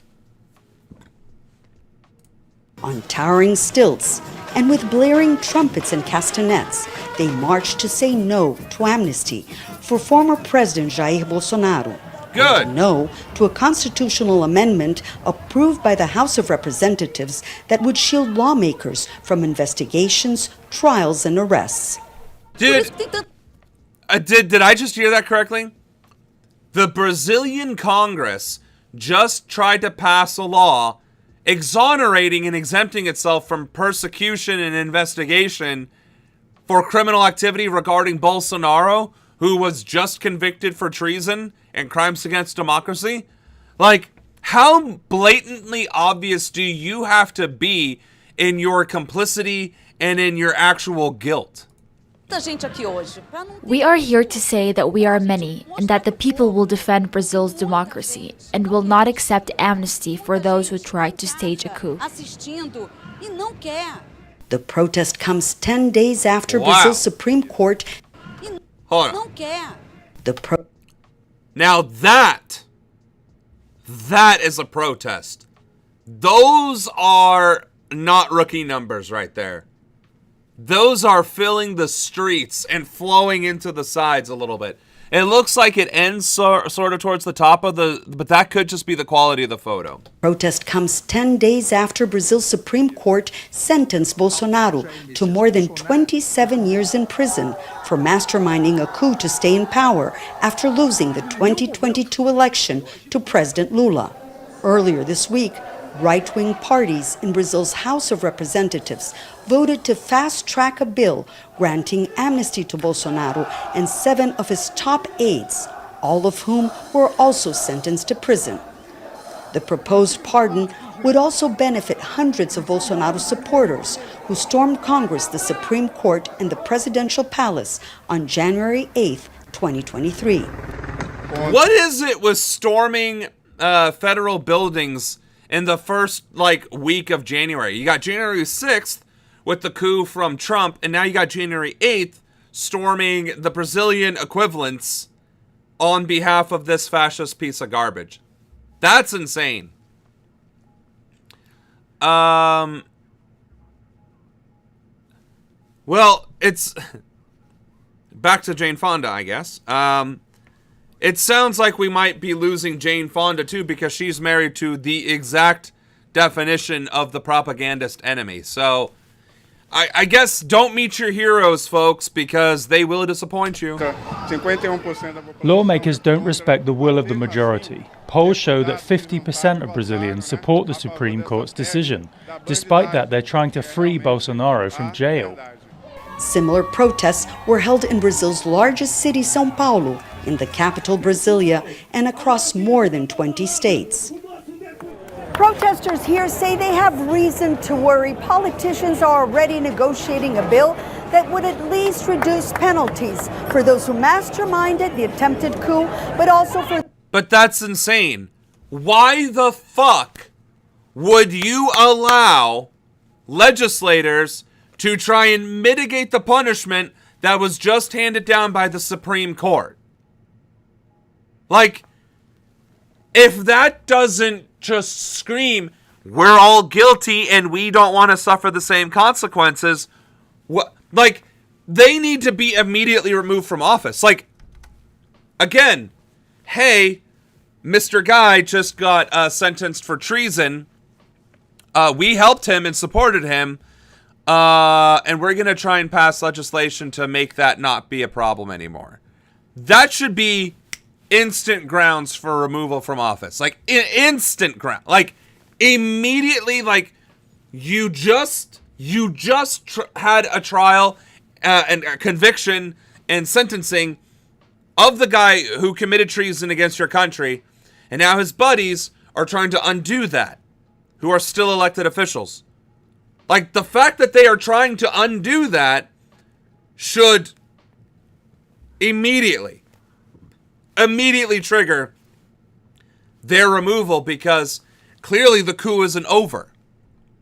And we just decided, we as in Brazilian government, just agreed that this man did commit a coup, had 7 top aides helping him, as well as a bunch of other supporters who are still in the fucking legislature. That doesn't make any fucking sense to me. But then again, look at America. Clearly, democracies suck at maintaining their those who existence. participated in the January 8th, 2023 riots. Here they say they will accept nothing short of Bolsonaro's 27-year sentence.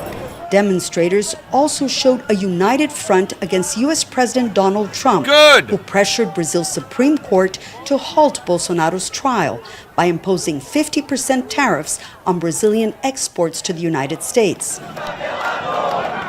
In Rio de Janeiro, legendary composer and singer Caetano Veloso joined the crowds. Awesome! Brazil elected Lula president, and that is why democracy resists. Many here carried Palestinian flags, a sharp contrast to Bolsonaro rallies, where Israeli flags are often seen. Holy crap! It's like the Palestinian flag has almost become the symbol of resistance and revolution, and the Israeli flag has become the symbol of tyranny and oppression across countries and different movements. Everybody who protests against ICE, protests against fascism, protests for Palestine, of course, on behalf of Hispanic Americans and so on and so forth, are always waving Palestinian flags. And then you got all of the conservative yahoos always flying the Israeli flags. And that's true in England, it's true in Italy, Germany, Spain, France. It's true even in the Asian countries, who you would think are removed from Western cultural influences. But we even saw it in the Japanese protests that they were waving the Palestinian flags. And I think we saw it in South Korea as well, where they were waving Palestinian flags. Now, I don't think they were waving Israeli flags, but still, that those two countries are becoming the yin and the yang to Israeli oppression and Palestinian revolution and liberation, it's pretty fucking impressive to me. Which is funny because it used to be the American flag. This guy right here used to be the symbol of freedom, justice, and hope. And now it's the Palestinian flag. Find that quite interesting. Oh, you said that's exactly... Same wavelength, Pop. The fascists love Israel and the anti-fascists love Palestine. Abso-fucking-lutely. Jazeera, Rio de Janeiro. Oh, that was the end of that. Get more for less with Tim Hortons $1, $2, $3 menu. Order any size beverage. So, military exercises in the Caribbean. Venezuela orders 3-day drills amid U.S. tensions. So, I have a feeling that the escalation between the United States and Venezuela is going to be coming to a head by the end of the year. Because if they're doing military drills in the Caribbean while we still have boats in that area, it's only going to get worse. And I'm sure there's going to be another boat that gets attacked by that by a military vessel as well. The United States says it's the largest deployment of U.S. forces in the Caribbean in decades. Combat ships, fighter jets, and drones. The main objective, it says, is going after drug traffickers that the U.S. claims are also part of a cartel led by Venezuela's President Nicolás Maduro.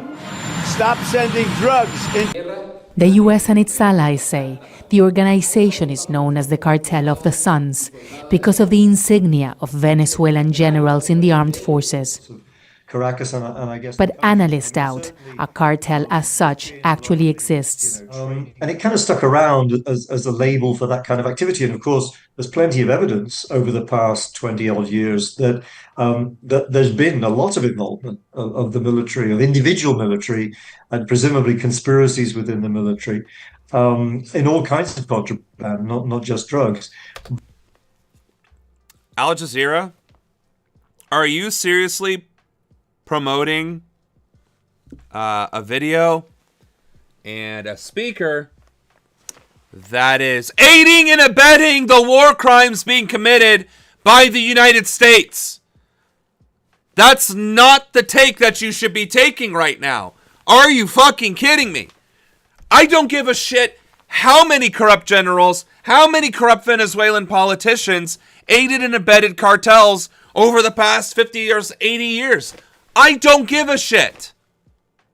And neither should you. Because at the end of the day, Venezuela is a sovereign state. And if you're going to extrajudicially murder people in international waters without due process or even verifying who the fuck they are, that is a war crime. Even if everybody on those boats were cartel members, it's still a war crime if you don't even bother finding out before you pew-pew them to death. And even if Venezuela is still corrupt, and even if they are entrenched with cartel influences in their government, without fucking evidence, you can't fucking say that, let alone use military force and aggression against them. So, the fact that Al Jazeera would choose to put this professor of cartel history front and center and discuss the validity of that is a fucking problem. That's right, just because I switched. But there's no cartel. It's a complete misnomer to suggest that there's some kind of hierarchical organization with a... Did I lose my shit on this guy before hearing him all the way out?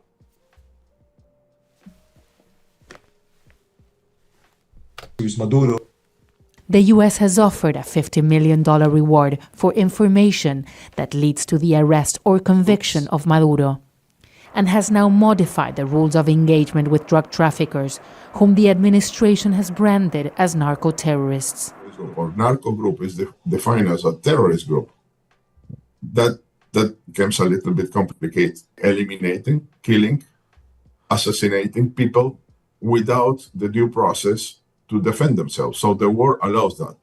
When you're doing in a law enforcement environment.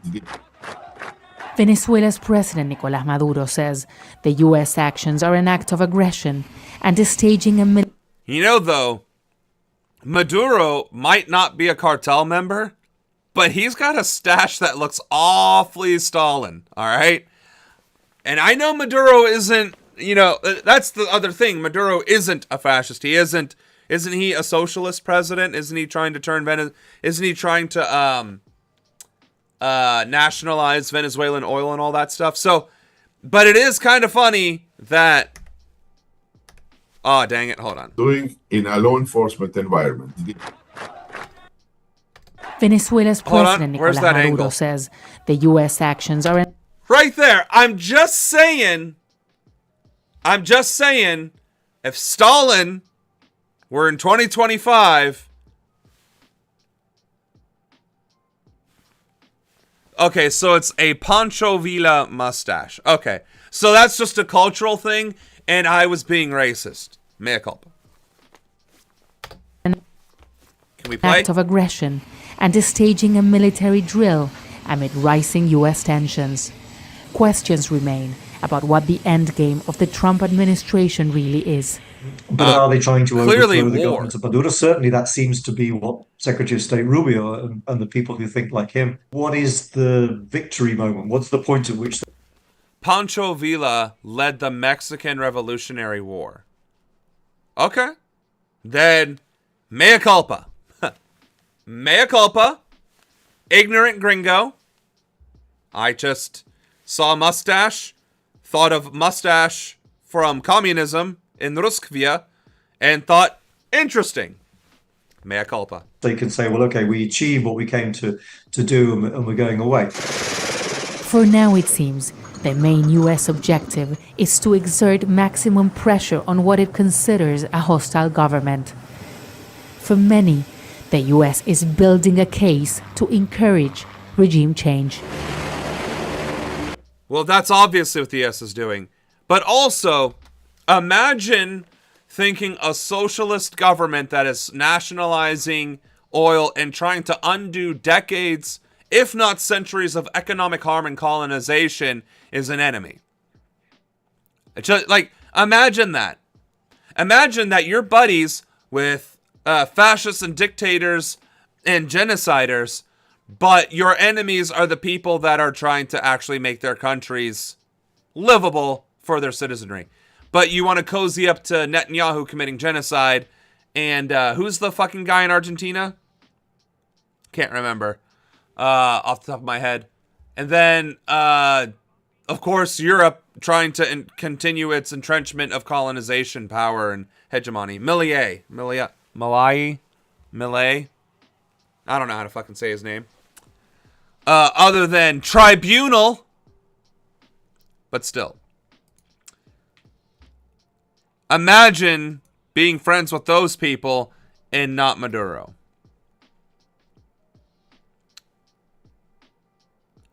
Yeah, see, you keep putting Trump videos on here and then I keep ignoring them. I am so sorry. So how about...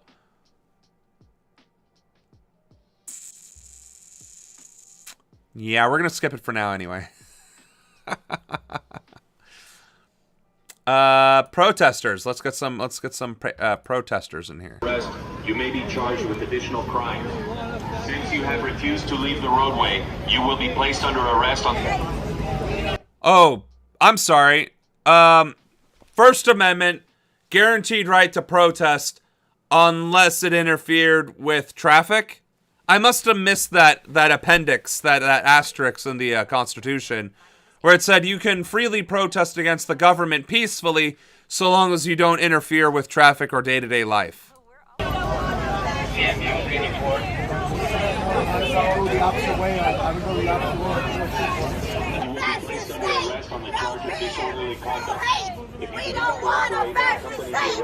You can't just define a protest as disorderly conduct because it inconveniences you.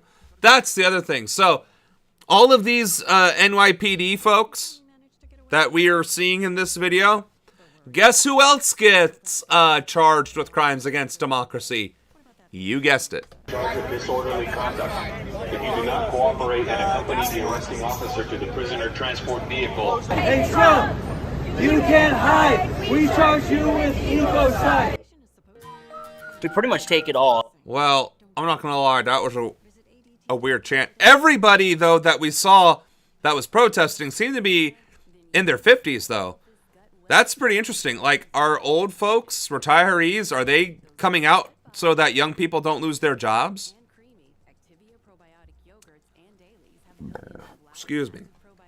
Oh yeah, no. I get that we are bailing out that fucker and that we're going out of their way to and it's our tax dollars, right? We don't have any foreign aid for starving, desperate African countries that we turned into starving and desperate countries, but we have $200 billion for a fucking fascist. The kids of the OG hippies, probably. That's fucking awesome. I'll give you that. All right.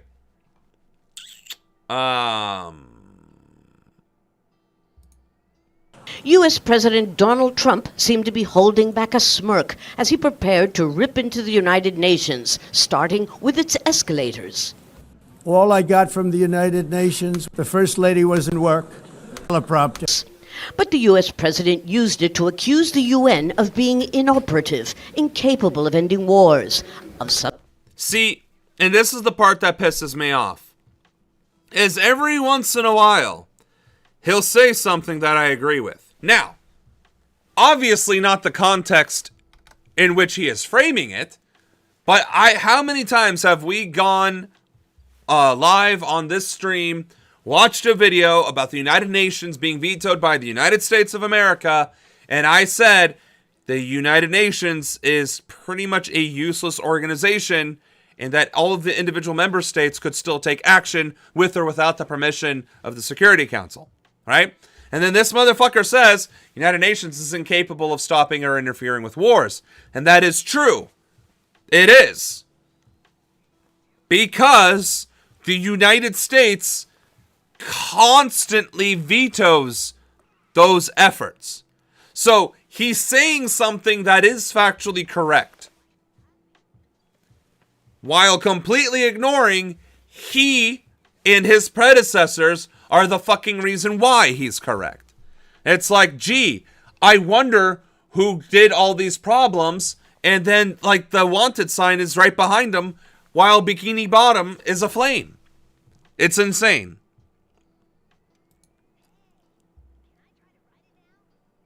Exactly.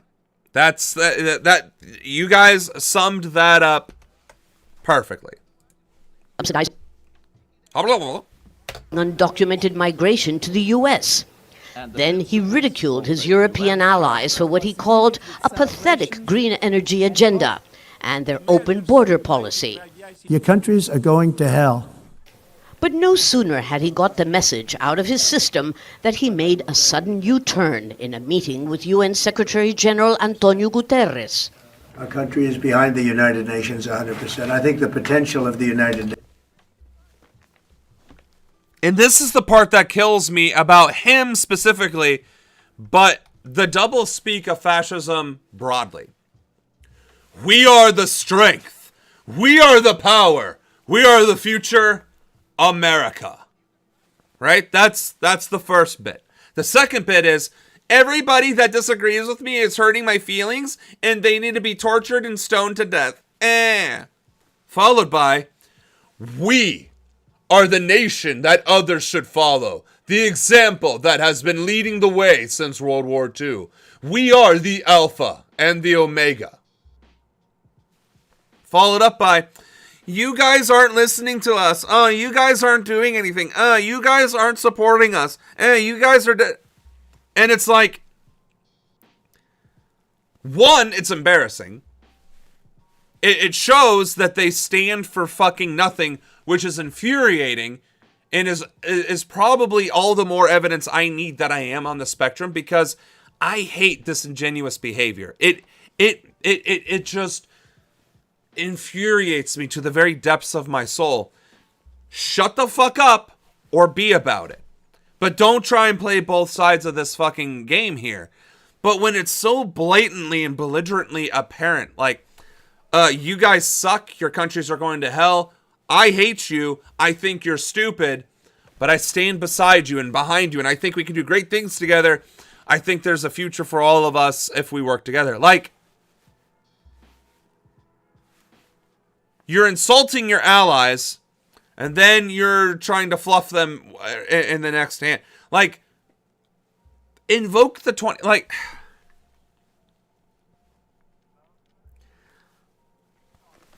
The thing about...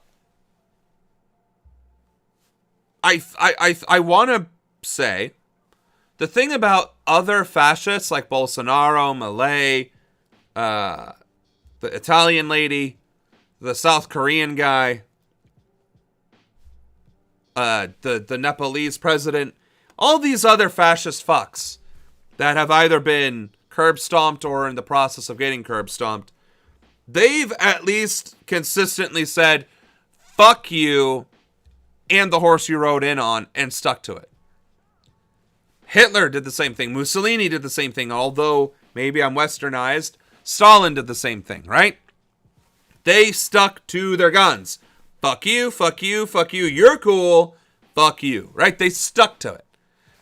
This administration, and it's not just Trump, this fascist terrorist regime are like, fuck you, we're strong. Fuck you, you hurt my feelings. We're the greatest, I love you, I hate you, I love you, I hate you, I love you, I hate you. We won, we lost, we won, we lost. We won, you lost, then we won, then you lost. It's like the lack of consistency in both the message and trying to just constantly walk back the narrative.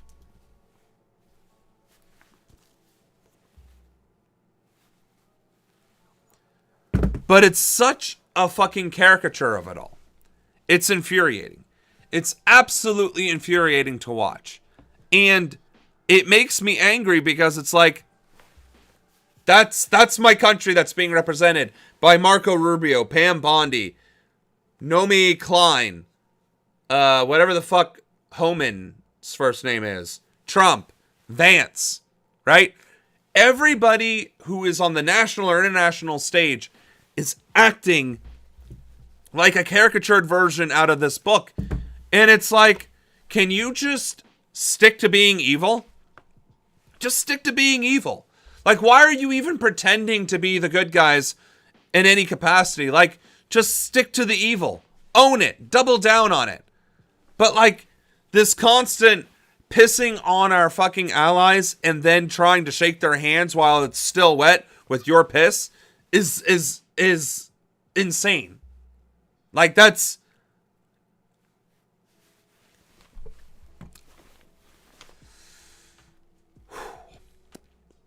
Green energy is cheaper than coal, even in America. Taco is the biggest snowflake, and so is everyone in his creepy-ass cult. Do not, my friends, become addicted to water. It will take hold of you, and you will regret its absence. Good quote. Very good quote. And now you may be accused of being a terrorist if you point this out. Justice for cricket. Yeah, but here's the thing about that. Honestly, makes me want to get a non-prop version of this. Like, please come and storm the Oval Office and try and get me for calling out our terrorist regime as being a terrorist regime, and the president being a traitor to this country, and by the definition of the Constitution. Like, I'm gonna have to go to someplace and make sure I find one that actually works, right? Because this is just a prop. And I would never brandish firearms on a live stream.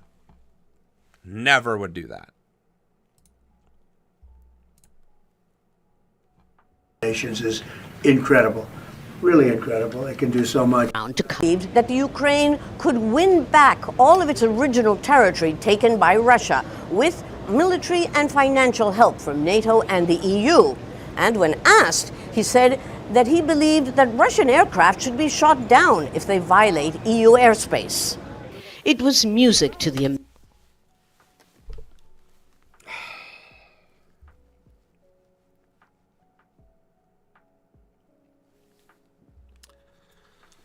Yeah, let's just go ahead and advocate for World War III while we're at it. That's cool. Embarrass yourself on the international stage. And then insult everyone on the international stage. And then, yeah, sure, let's advocate for World War III. It's insane that words now get a terrorist accusation to it. For all that talk of don't call them Nazis, they tell you that even pointing out women are people makes you a suspect of terrorism. Yep, that's where we're at. I told Sam that I want a cute little gun since I'm tiny, and he showed me an 18-inch revolver. I believe it was the judge. Battled Ukrainian president's ears. Trump is a game changer by himself. And then you got Zelensky, the throat goat, going as hard as he can to try and foment and solidify the possibility of World War III. Let's go. If he will be sure in Ukraine, and I think that he is more close now to this situation. So here's my question. Is he, like, because he keeps pausing and looking up and making grimaces, is he choking on the boot?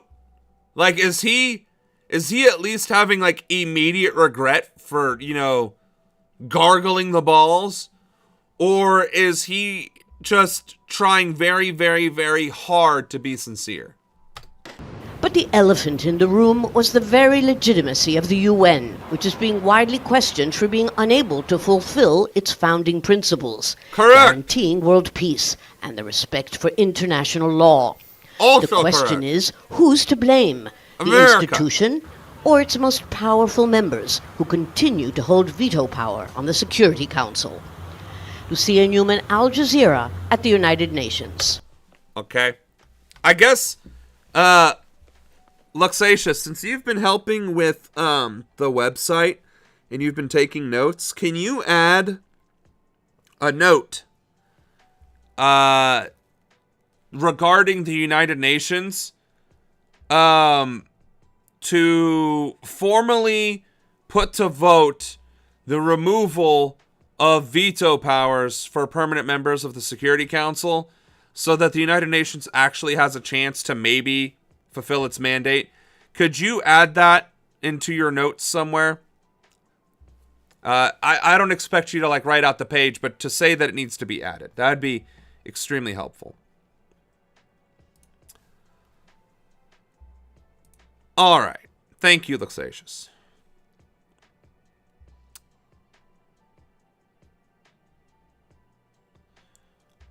Kaminel. Is this... Wix. Is that the Prime Minister? One platform, any website. See, why do we always get Wix ads? Like, why do we constantly get Wix ads? I want to know. Because I constantly smear Wix for being owned by Israel, which it is, and it's part of BDS. So, like, why do I constantly get these fucking ads?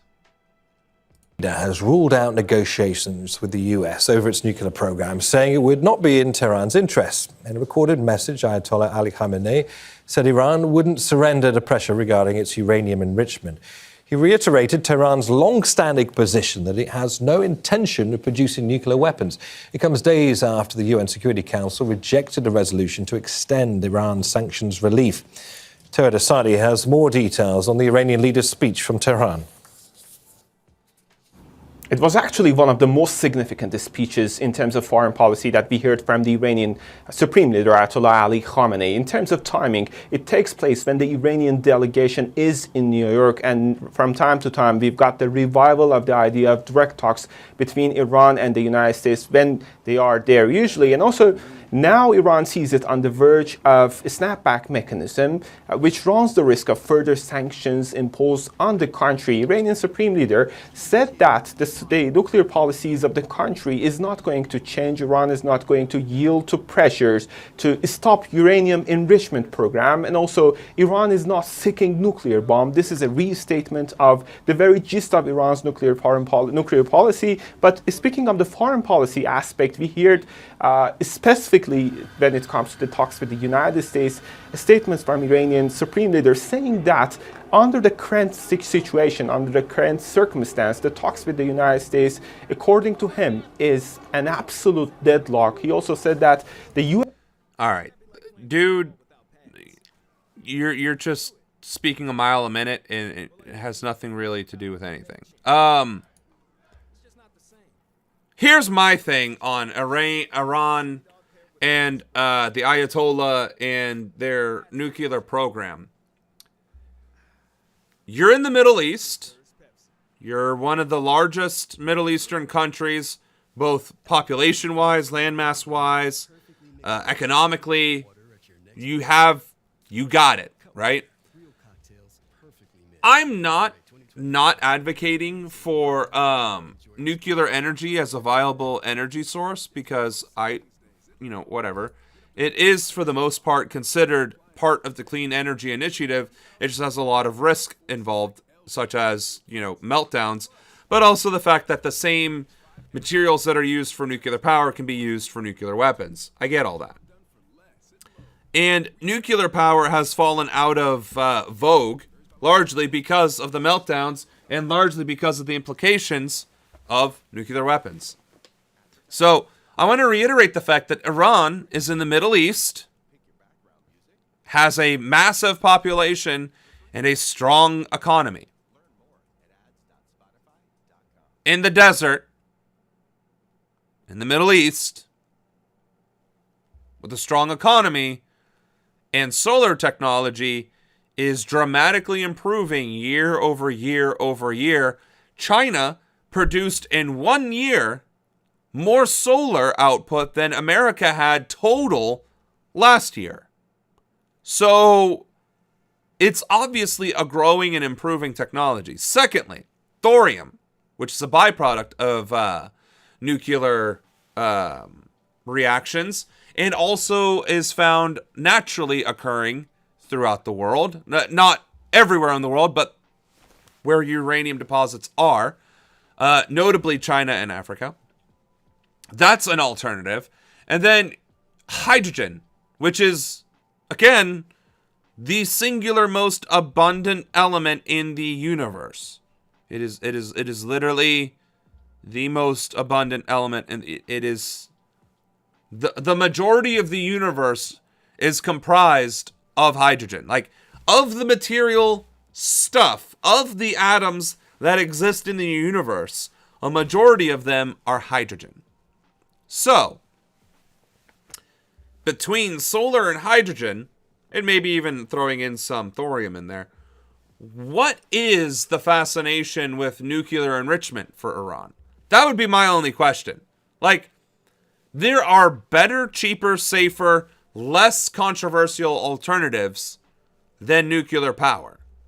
Now, I'm not implying or even suggesting that Iran is secretly building a nuclear weapon. I'm not. What I am saying is, if they aren't building a nuclear weapon and they truly are just interested in nuclear enrichment for power, why would they not instead invest or equally invest in solar? That's my main question. And I don't think I have like an Iranian foreign policy specifically on the website, so I don't know if we need to add that or separate it or whatever, but that's my question for Iran. Why are you not investing in traditional? We have several 800G DAC cables and DAC splitters for high-speed and stable data transfer. Burkina Faso, Mali, and Niger say that they are withdrawing from the International Criminal Court. The three West African countries accuse the ICC of being a, quote, instrument of neo-colonialist repression, saying that it only targets less privileged countries. They said they will no longer recognize its authority. Mali, Niger, and Burkina Faso are... So here's the thing on that. They're not wrong, for one. The ICC doesn't hold Western powers accountable. They're certainly not holding Israel accountable. So that's a fucking problem. But not recognizing its authority is its own problem because it's the only authority internationally that exists. So that means if a other country does something to Burkina Faso, Mali, and Niger, there's no restitution that they could even seek. Like, even if it wasn't a military conflict, like, say, I don't know, Cambodia, I don't know, or the Congo. What if the Congo does something economically untoward towards those three countries? Now those three countries can't argue their case in the international court system because they themselves don't recognize it. I feel like that's a fucking problem. I think that's a risk that you should not take before you have achieved Pan-Africa. Right. No, I'm not arguing that the ICC isn't targeting African countries or whatever. Right? Like, I'm not arguing that. What I am arguing is that the ICC is the only international court system that exists, as far as I know. Right? There's NATO courts and EU courts and all that, but they cover their own jurisdiction. So, like, Pan-Africa needs to start mobilizing. All led by military governments, and those three governments have said that they will set up what they called indigenous mechanisms in its place. Al Jazeera's Nicholas Hack reports from Dakar in Senegal. An instrument of neo-colonial repression in the hands of imperialism. Those are the cutting and strong words used in a joint statement from the Sahel countries. They say that the International Criminal Court delivers selective justice, a feeling shared by other countries in Africa where there seems to be a disproportionate amount of Africans being prosecuted at the ICC. There's been former heads of states, politicians that have spent years in detention to be then released without charge. Now, in the statement, they say that the ICC seems incapable of prosecuting obvious crimes, crimes against humanity, war crimes, but also crimes of genocide, clearly pointing the finger to Israel without mentioning them by name. And so this statement from these three countries to wanting to leave the ICC comes just as weeks ago a delegation of Republican senators visited Ouagadougou, the capital of Burkina Faso, where there was discussion over the ICC membership. Now, the United States is not a member of the International Criminal Court. And so these three countries now, Mali, Burkina Faso, and Niger, say they will create their own tribunal to try their own crimes of human rights violation away from The Hague, but on their own soil. Oh, shit. His name really is almost Hague. That's crazy. Okay. So, Burkina Faso, Mali, and Niger, they do leave the ICC, but they are building their own thing. So that's good. As long as that's happening, I'm Gucci, fam. It's just, it's going to be a problem because then our other countries are going to recognize the validity of that court, so on and so forth. So, Pan-Africa needs to start getting its shit together. They need to start getting that going.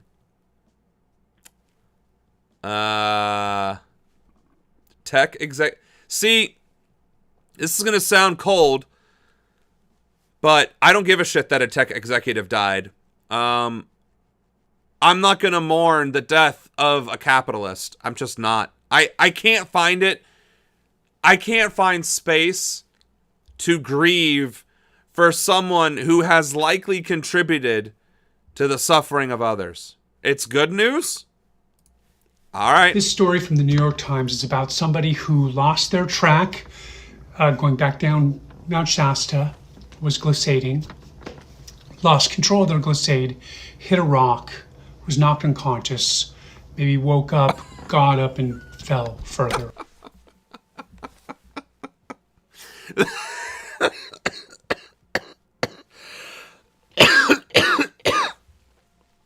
Anna.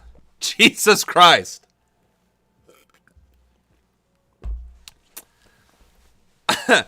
We put the tech mogul, the tech executive dying on the stream for good news. Wow. And perished in the fall. It's really, really sad. It's important to remember the rules of glissading, and this individual lost their track down and got onto a glacier. I don't actually think that was the problem. I think it was losing control.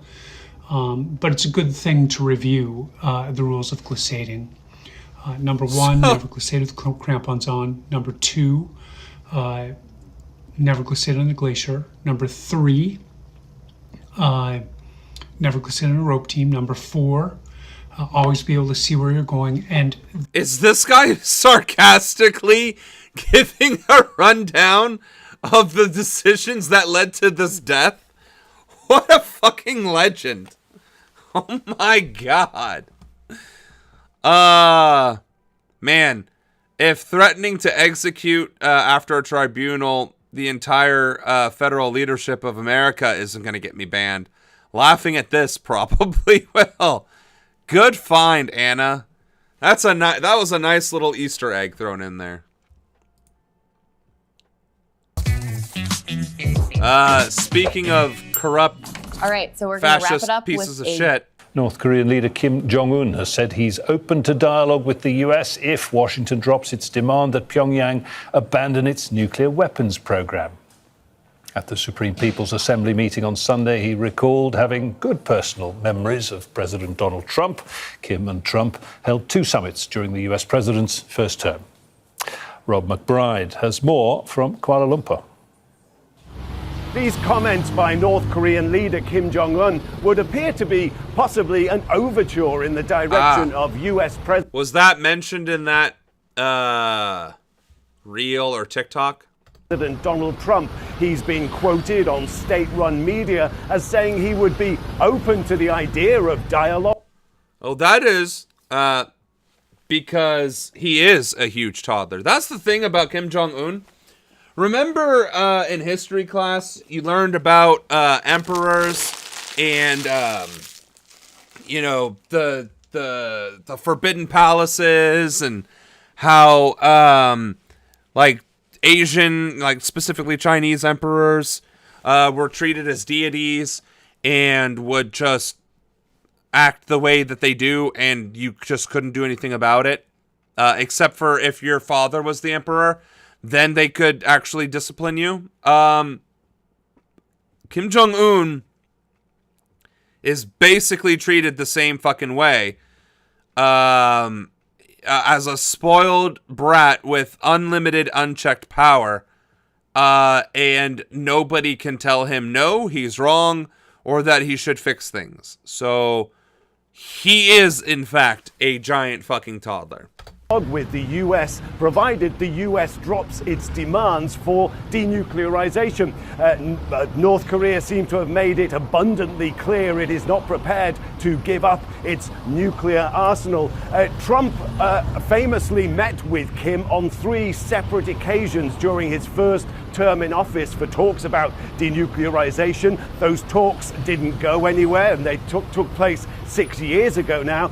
But Kim has been quoted as saying he still has fond memories of that time. And it also coincides with calls from the new liberal administration in South Korea with President Lee Jae-myung calling on the US to try to re-engage in dialogue with North Korea once more.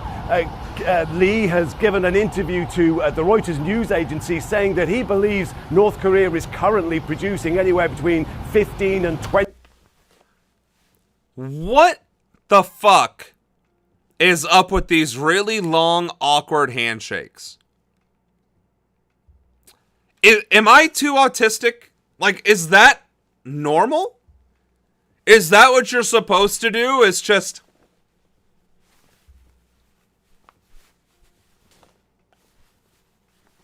like that? Like I'm usually a nice, like a good couple up and downs and then let that shit go. I'll talk to you, but I'm not going to sit there and hold your fucking hand for an hour like that. No.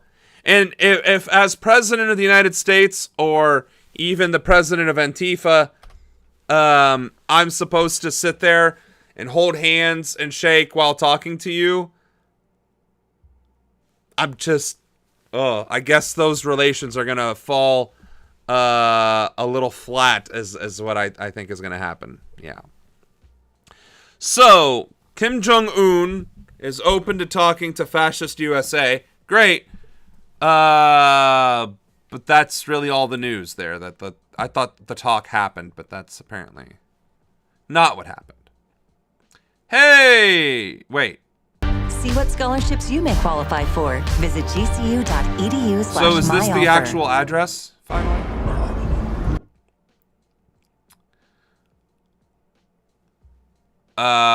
Okay. So, the handshake thing is supposed to be a power move?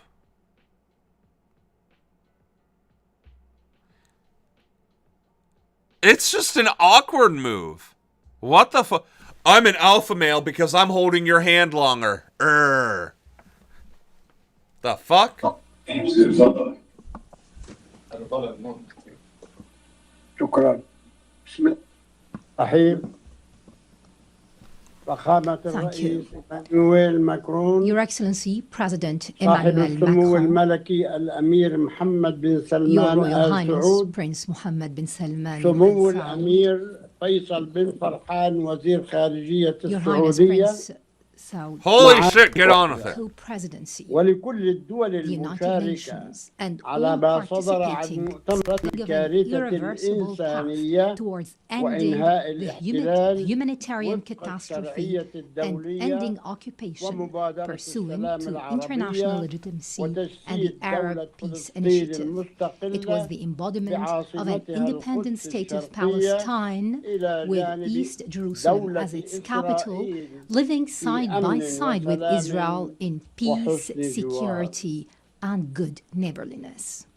لقد أكد الإعلان The أن declaration الحرب على stressed شعبنا that the war يجب against أن our people تتوقف must فوراً come to an وبشكل immediate مستدام and durable وأن end. جرائم الحصار It noted that the والتجويع crimes والتدمير emanating from the siege, the يمكن أن starvation, and تكون destruction وسيلة cannot be لتحقيق a means الأمن. of achieving لذلك security. نطالب بوقف Therefore, دائم we call لإطلاق for a النار permanent وضمان ceasefire. إدخال المساعدات We need to الإنسانية ensure عبر humanitarian الأمم access المتحدة through the United Nations and UNRWA. والإفراج عن We need to الرهائن guarantee the والأسرى release of جميعا hostages, all وانسحاب hostages قوات and prisoners, الاحتلال من with the غزة withdrawal of the occupation والبدء forces بإعادة from Gaza. الإعمار دون We need a تأخير start في without غزة delay والضفة of Gaza and the الغربية West Bank من خلال reconstruction المؤتمر through الدولي the في Cairo القاهرة. International Conference.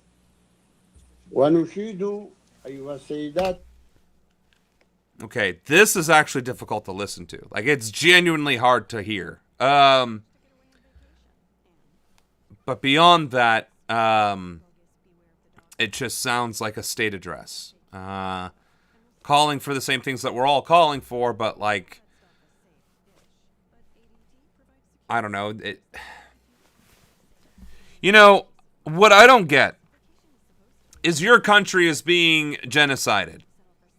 You're the president of said country, and you're giving a speech as if you're delivering the weather report. Like, the point is that Palestine is calling for a two-state solution.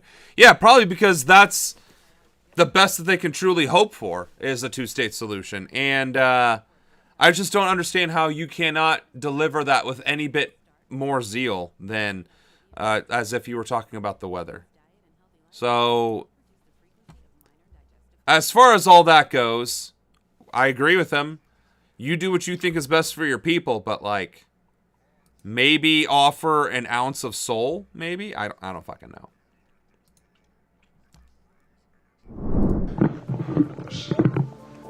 Y que se respete. I don't expect people to be great speakers like me. I do expect people to have a little bit of passion for their country. El derecho de nuestros ciudadanos a navegar por el Mediterráneo en condiciones de seguridad.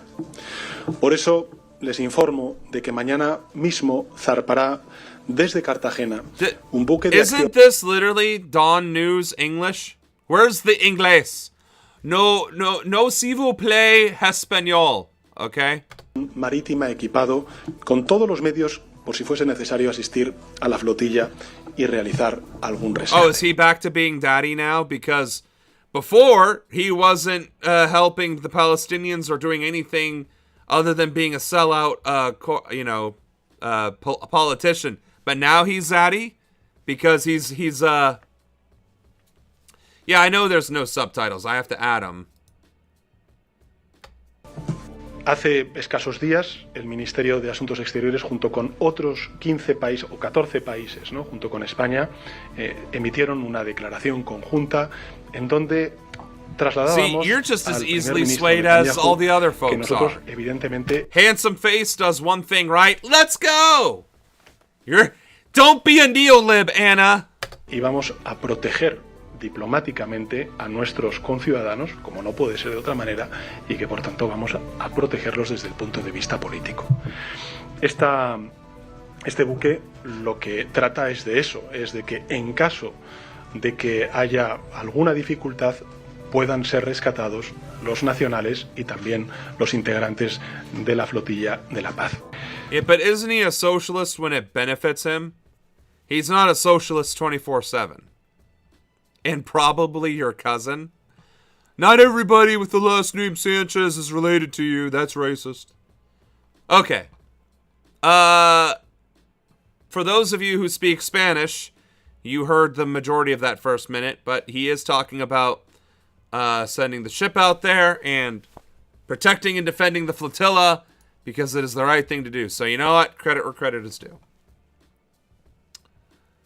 What do we got here? Jeremy Corbyn, we have this late-breaking news that has just come in.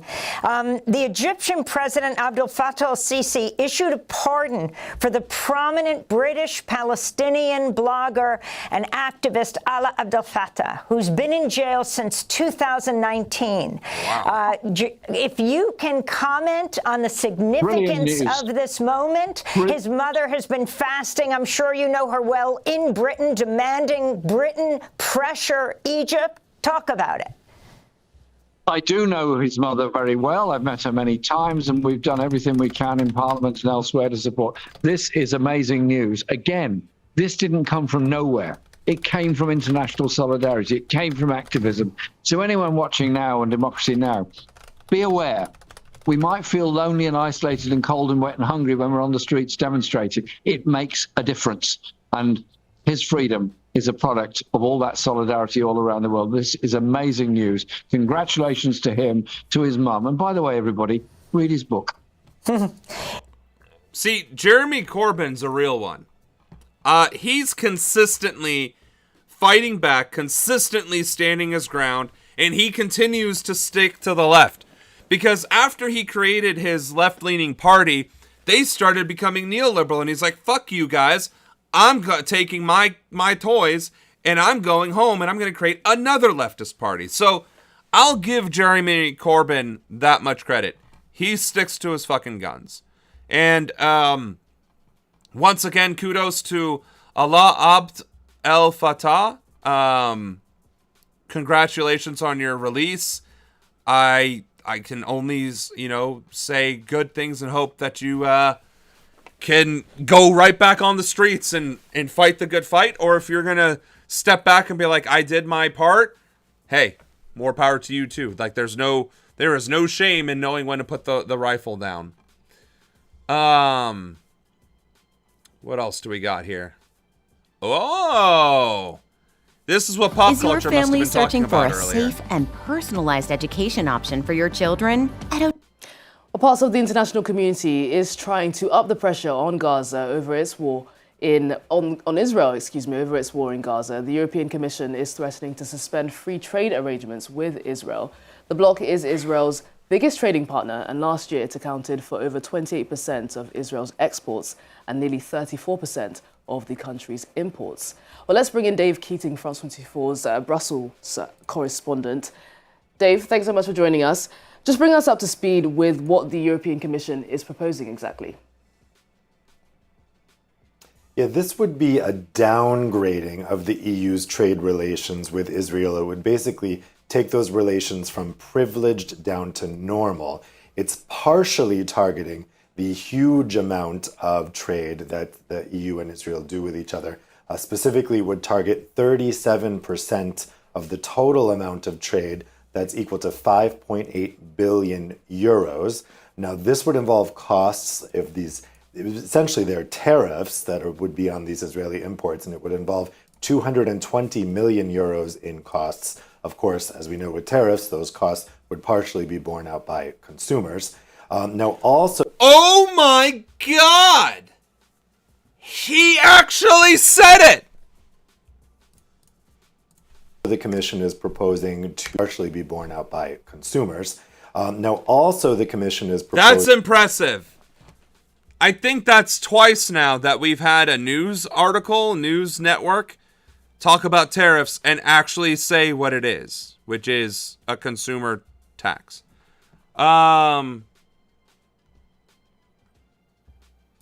Fucking...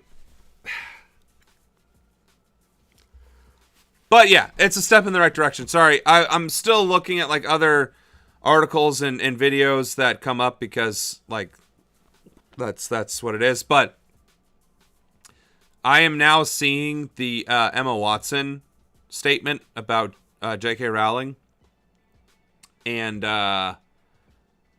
that's fucking depressing as shit. That is depressing as shit. That Emma Watson. That we lost Emma Watson. I mean, that's like, I'm sorry. Like you're. I don't know that I would even trust her walking that back at this point. Like you showed your true colors there. Like you chose fame and your whatever you think you're gonna get for your career over humanity, and like that's just disturbing. Also, there's apparently an article that I just saw as well where Kim Jong-un threatened to nuke Israel if Israel kills Greta Thunberg, which fucking wild and based at the same time. Not that anybody should be nuking anybody for any reason, right? That's like, we don't want that, but like that's the wildest shit I've fucking heard to come out of these past 2 years, is that North Korea would threaten to nuke Israel. If you can find that video before we're done today, that would be an impressive video to watch. Okay, so it looks like we actually did get through a lot of the stuff. Well, let's do this one then. Get more for less with Tim Hortons $1, $2, $3 menu. Order any size beverage. Third time Ukrainian President Volodymyr Zelensky's travelled to New York to address the UN's General Assembly since Russia's full-scale invasion. He needs... Go back. Go back! Ah! Argentina.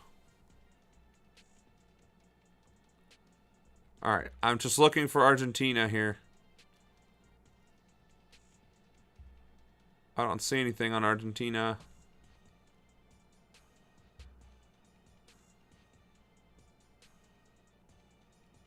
Did I miss it?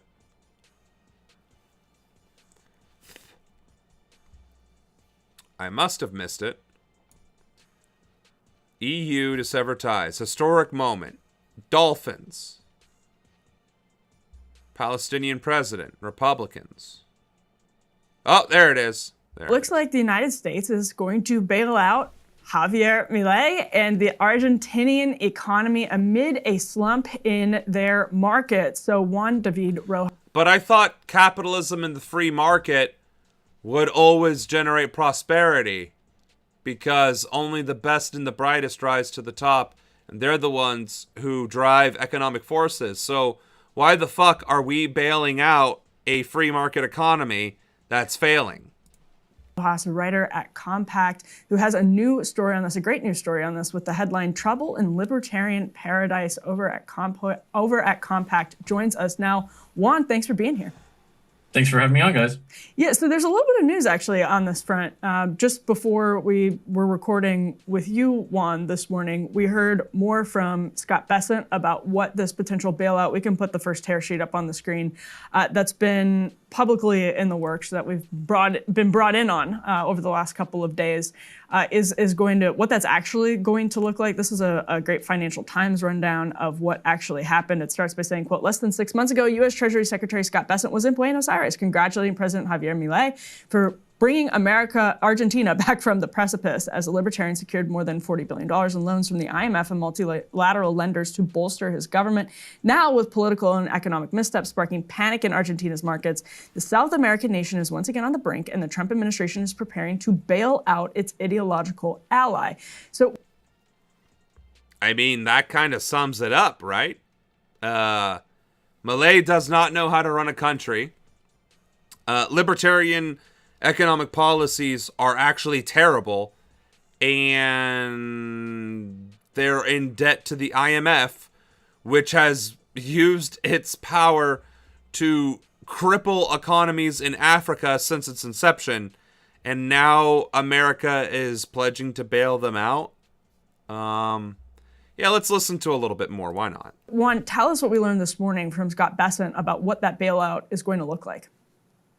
Yeah, Bessent announced this morning that the Treasury is going to provide a $20 billion swap line to Argentina's central bank. Basically, Argentina's central bank will get a loan in dollars that they will have to pay back to the United States, which is extremely important because last week they spent over $1 billion of the $20 billion they have left in their foreign reserves defending the peso because it lost like a third of its value in the past month. So let's actually... Holy shit!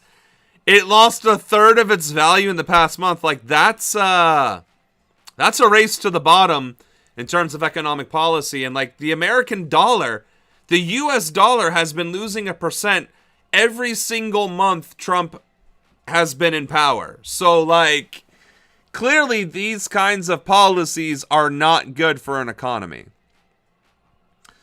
There's this 30-second reel about Kim Jong-un and Greta, but it has no sound, just an image saying what we know. Well, then that's probably not legitimate. So,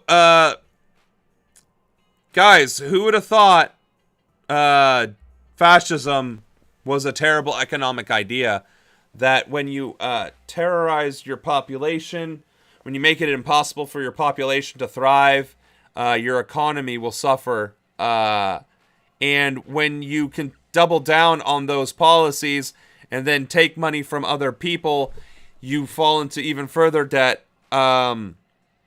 because your industries and international trade no longer has trust and faith in your government or your economic policies. So you find yourself further and further in debt rather than using that money to actually build things that would benefit, such as, I don't know, infrastructure and basic necessities. So, I mean, if you want to see why libertarianism is stupid, go to Argentina.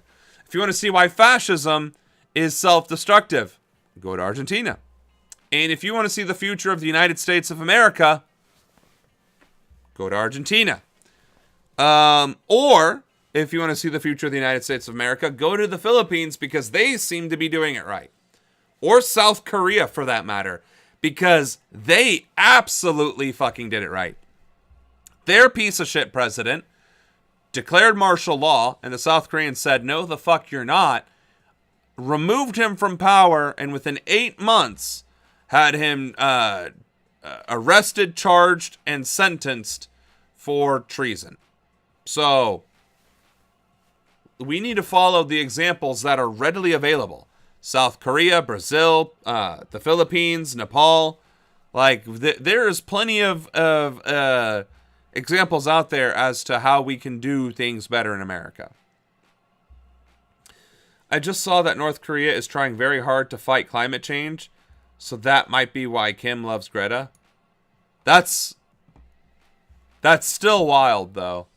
If there's a more legitimate, whatchamacallit, a better source to validate that, we'll play it. But yeah, we're not gonna do some random ass TikTok clip. All right, I said we would. Republicans gear up for war. Fuck. That's just more propaganda. I don't want to fucking listen to that. I'm tired. Let's do some good news. Let's do the. Where's the there we go. There's the protest. Let's do some protests.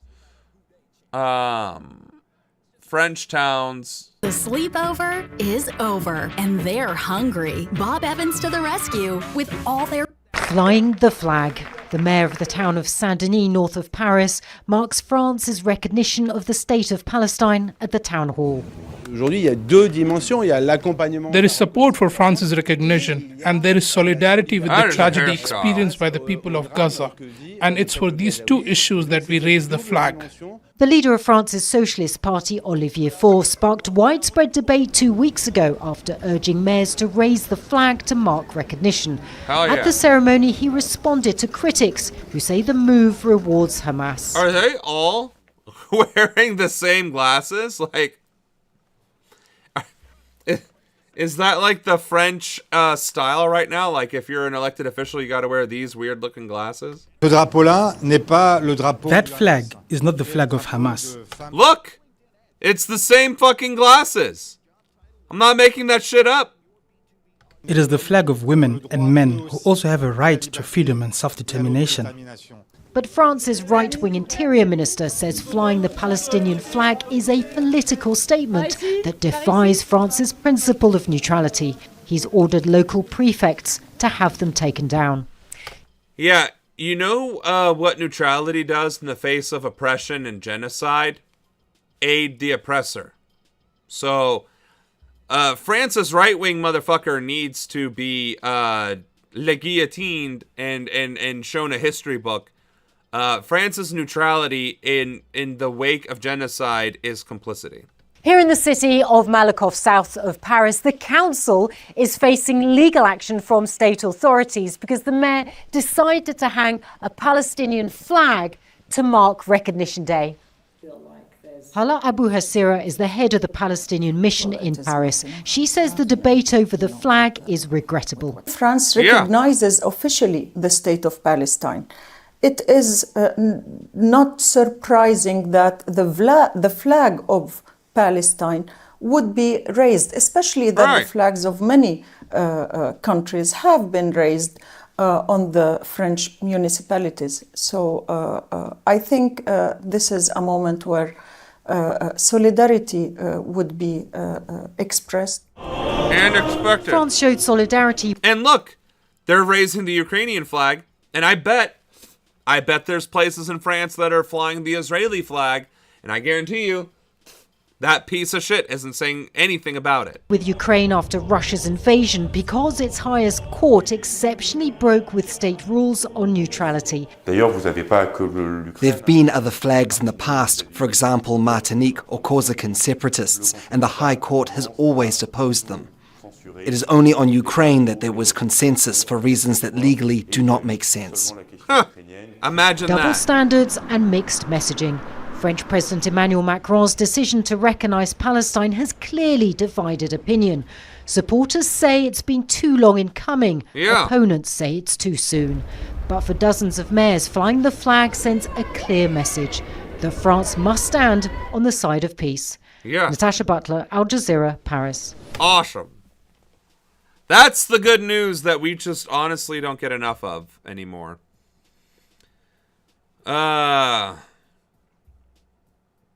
Yeah, and to your point, that would be too good to be true. Okay, here's my thing about England. England is still prosecuting protesters as terrorists for being pro-Palestine. So I find it difficult to swallow that now all of a sudden that they're recognizing Palestine without actually undoing any of the laws that they passed that condemned Palestinian support. So let's do Nairobi here. Build a website you love. with Wix. Seriously? How many? Is there a way? Can I report this? Can I report it? Let's see. Settings. No. Sponsored. Oh, check that out. I can block it. Is that even showing up? Hell yeah. Report. Let's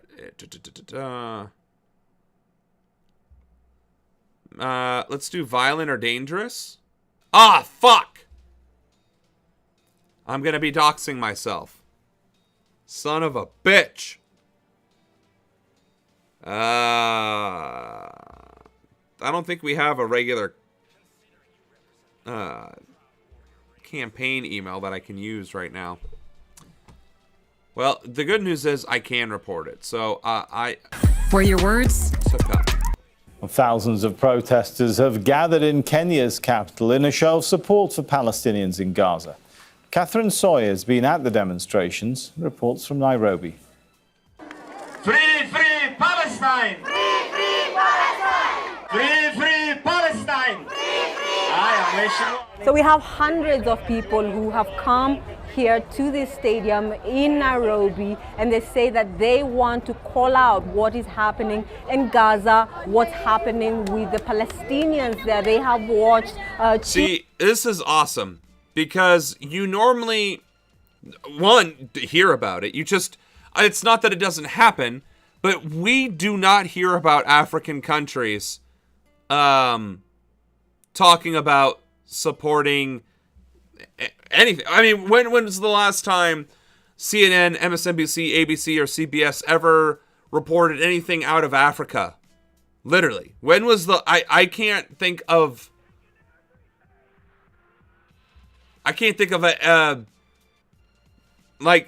nothing comes to mind. I don't know if it's never, but it is definitely not very often. Children being starved to death.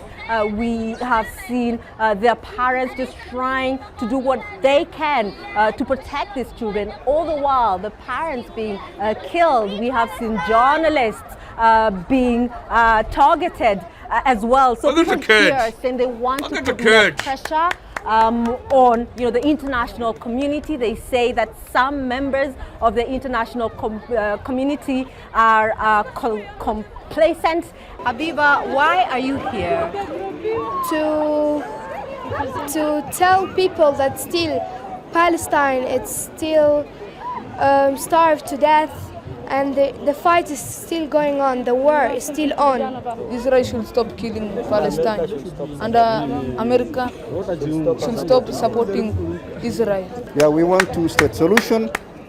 The two sides should live in peace, but the attack on children, women, and the elderly who are denied food and water, that is unacceptable. This was a whole day affair. Yeah, the kids are gonna do all right, folks. Like in Nairobi at the very least. Holy shit, that's impressive.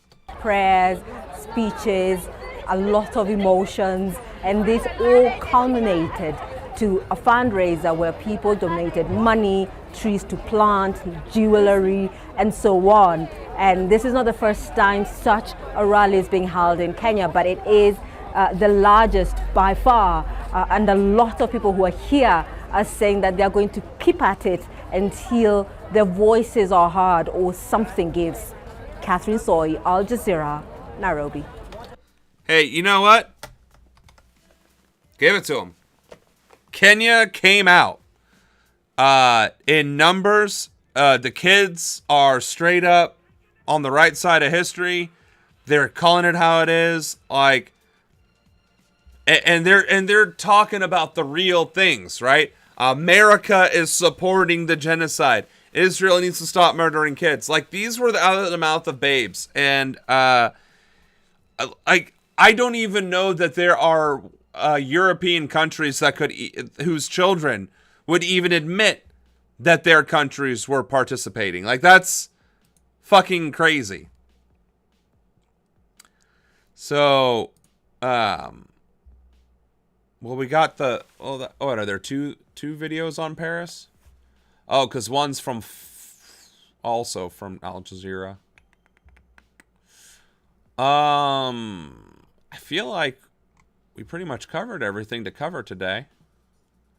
So let's do the dolphins. There's a Freedom Flotilla on its way to Gaza from Tunisia. It's more boats than they've ever put together, up to 50 boats that they have now. And this is an image of certain creatures who are accompanying the Gaza flotilla to protect them. Yeah, the dolphins. Oh. Even the animal kingdom has figured this one out. Oh, that was the whole... Okay. Well, we got orcas. We got orcas murdering rich people and sinking yachts. And we got the dolphins... oh, what's the word? Escorting the flotilla. So clearly the marine wildlife, they got that shit on lock. They know what's going on. I don't know what that just came from, Luxatius. What is Echo, and why did you just jump on that? Is that because of the game ad that just showed up? All right.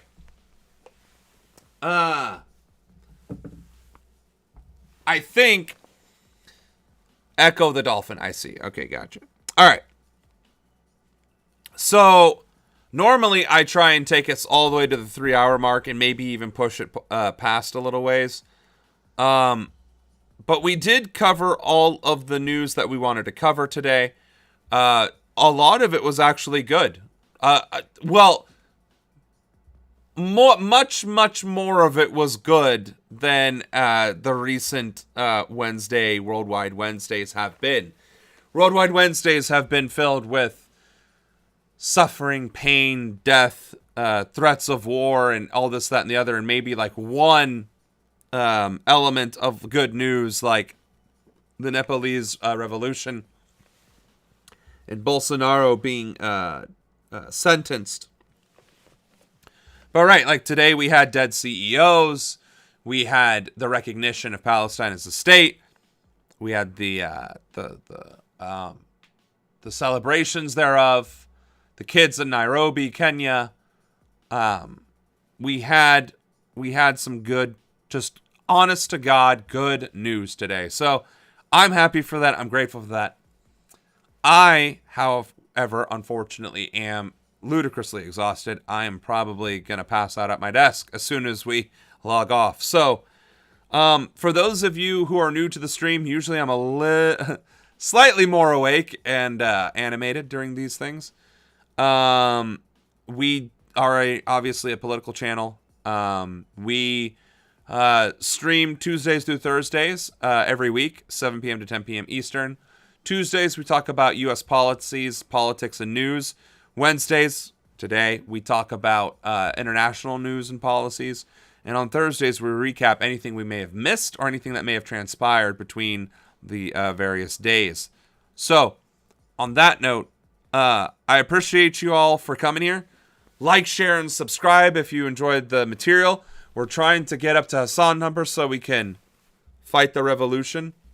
On that note, President of the Antifa, Samuel Ronan, out.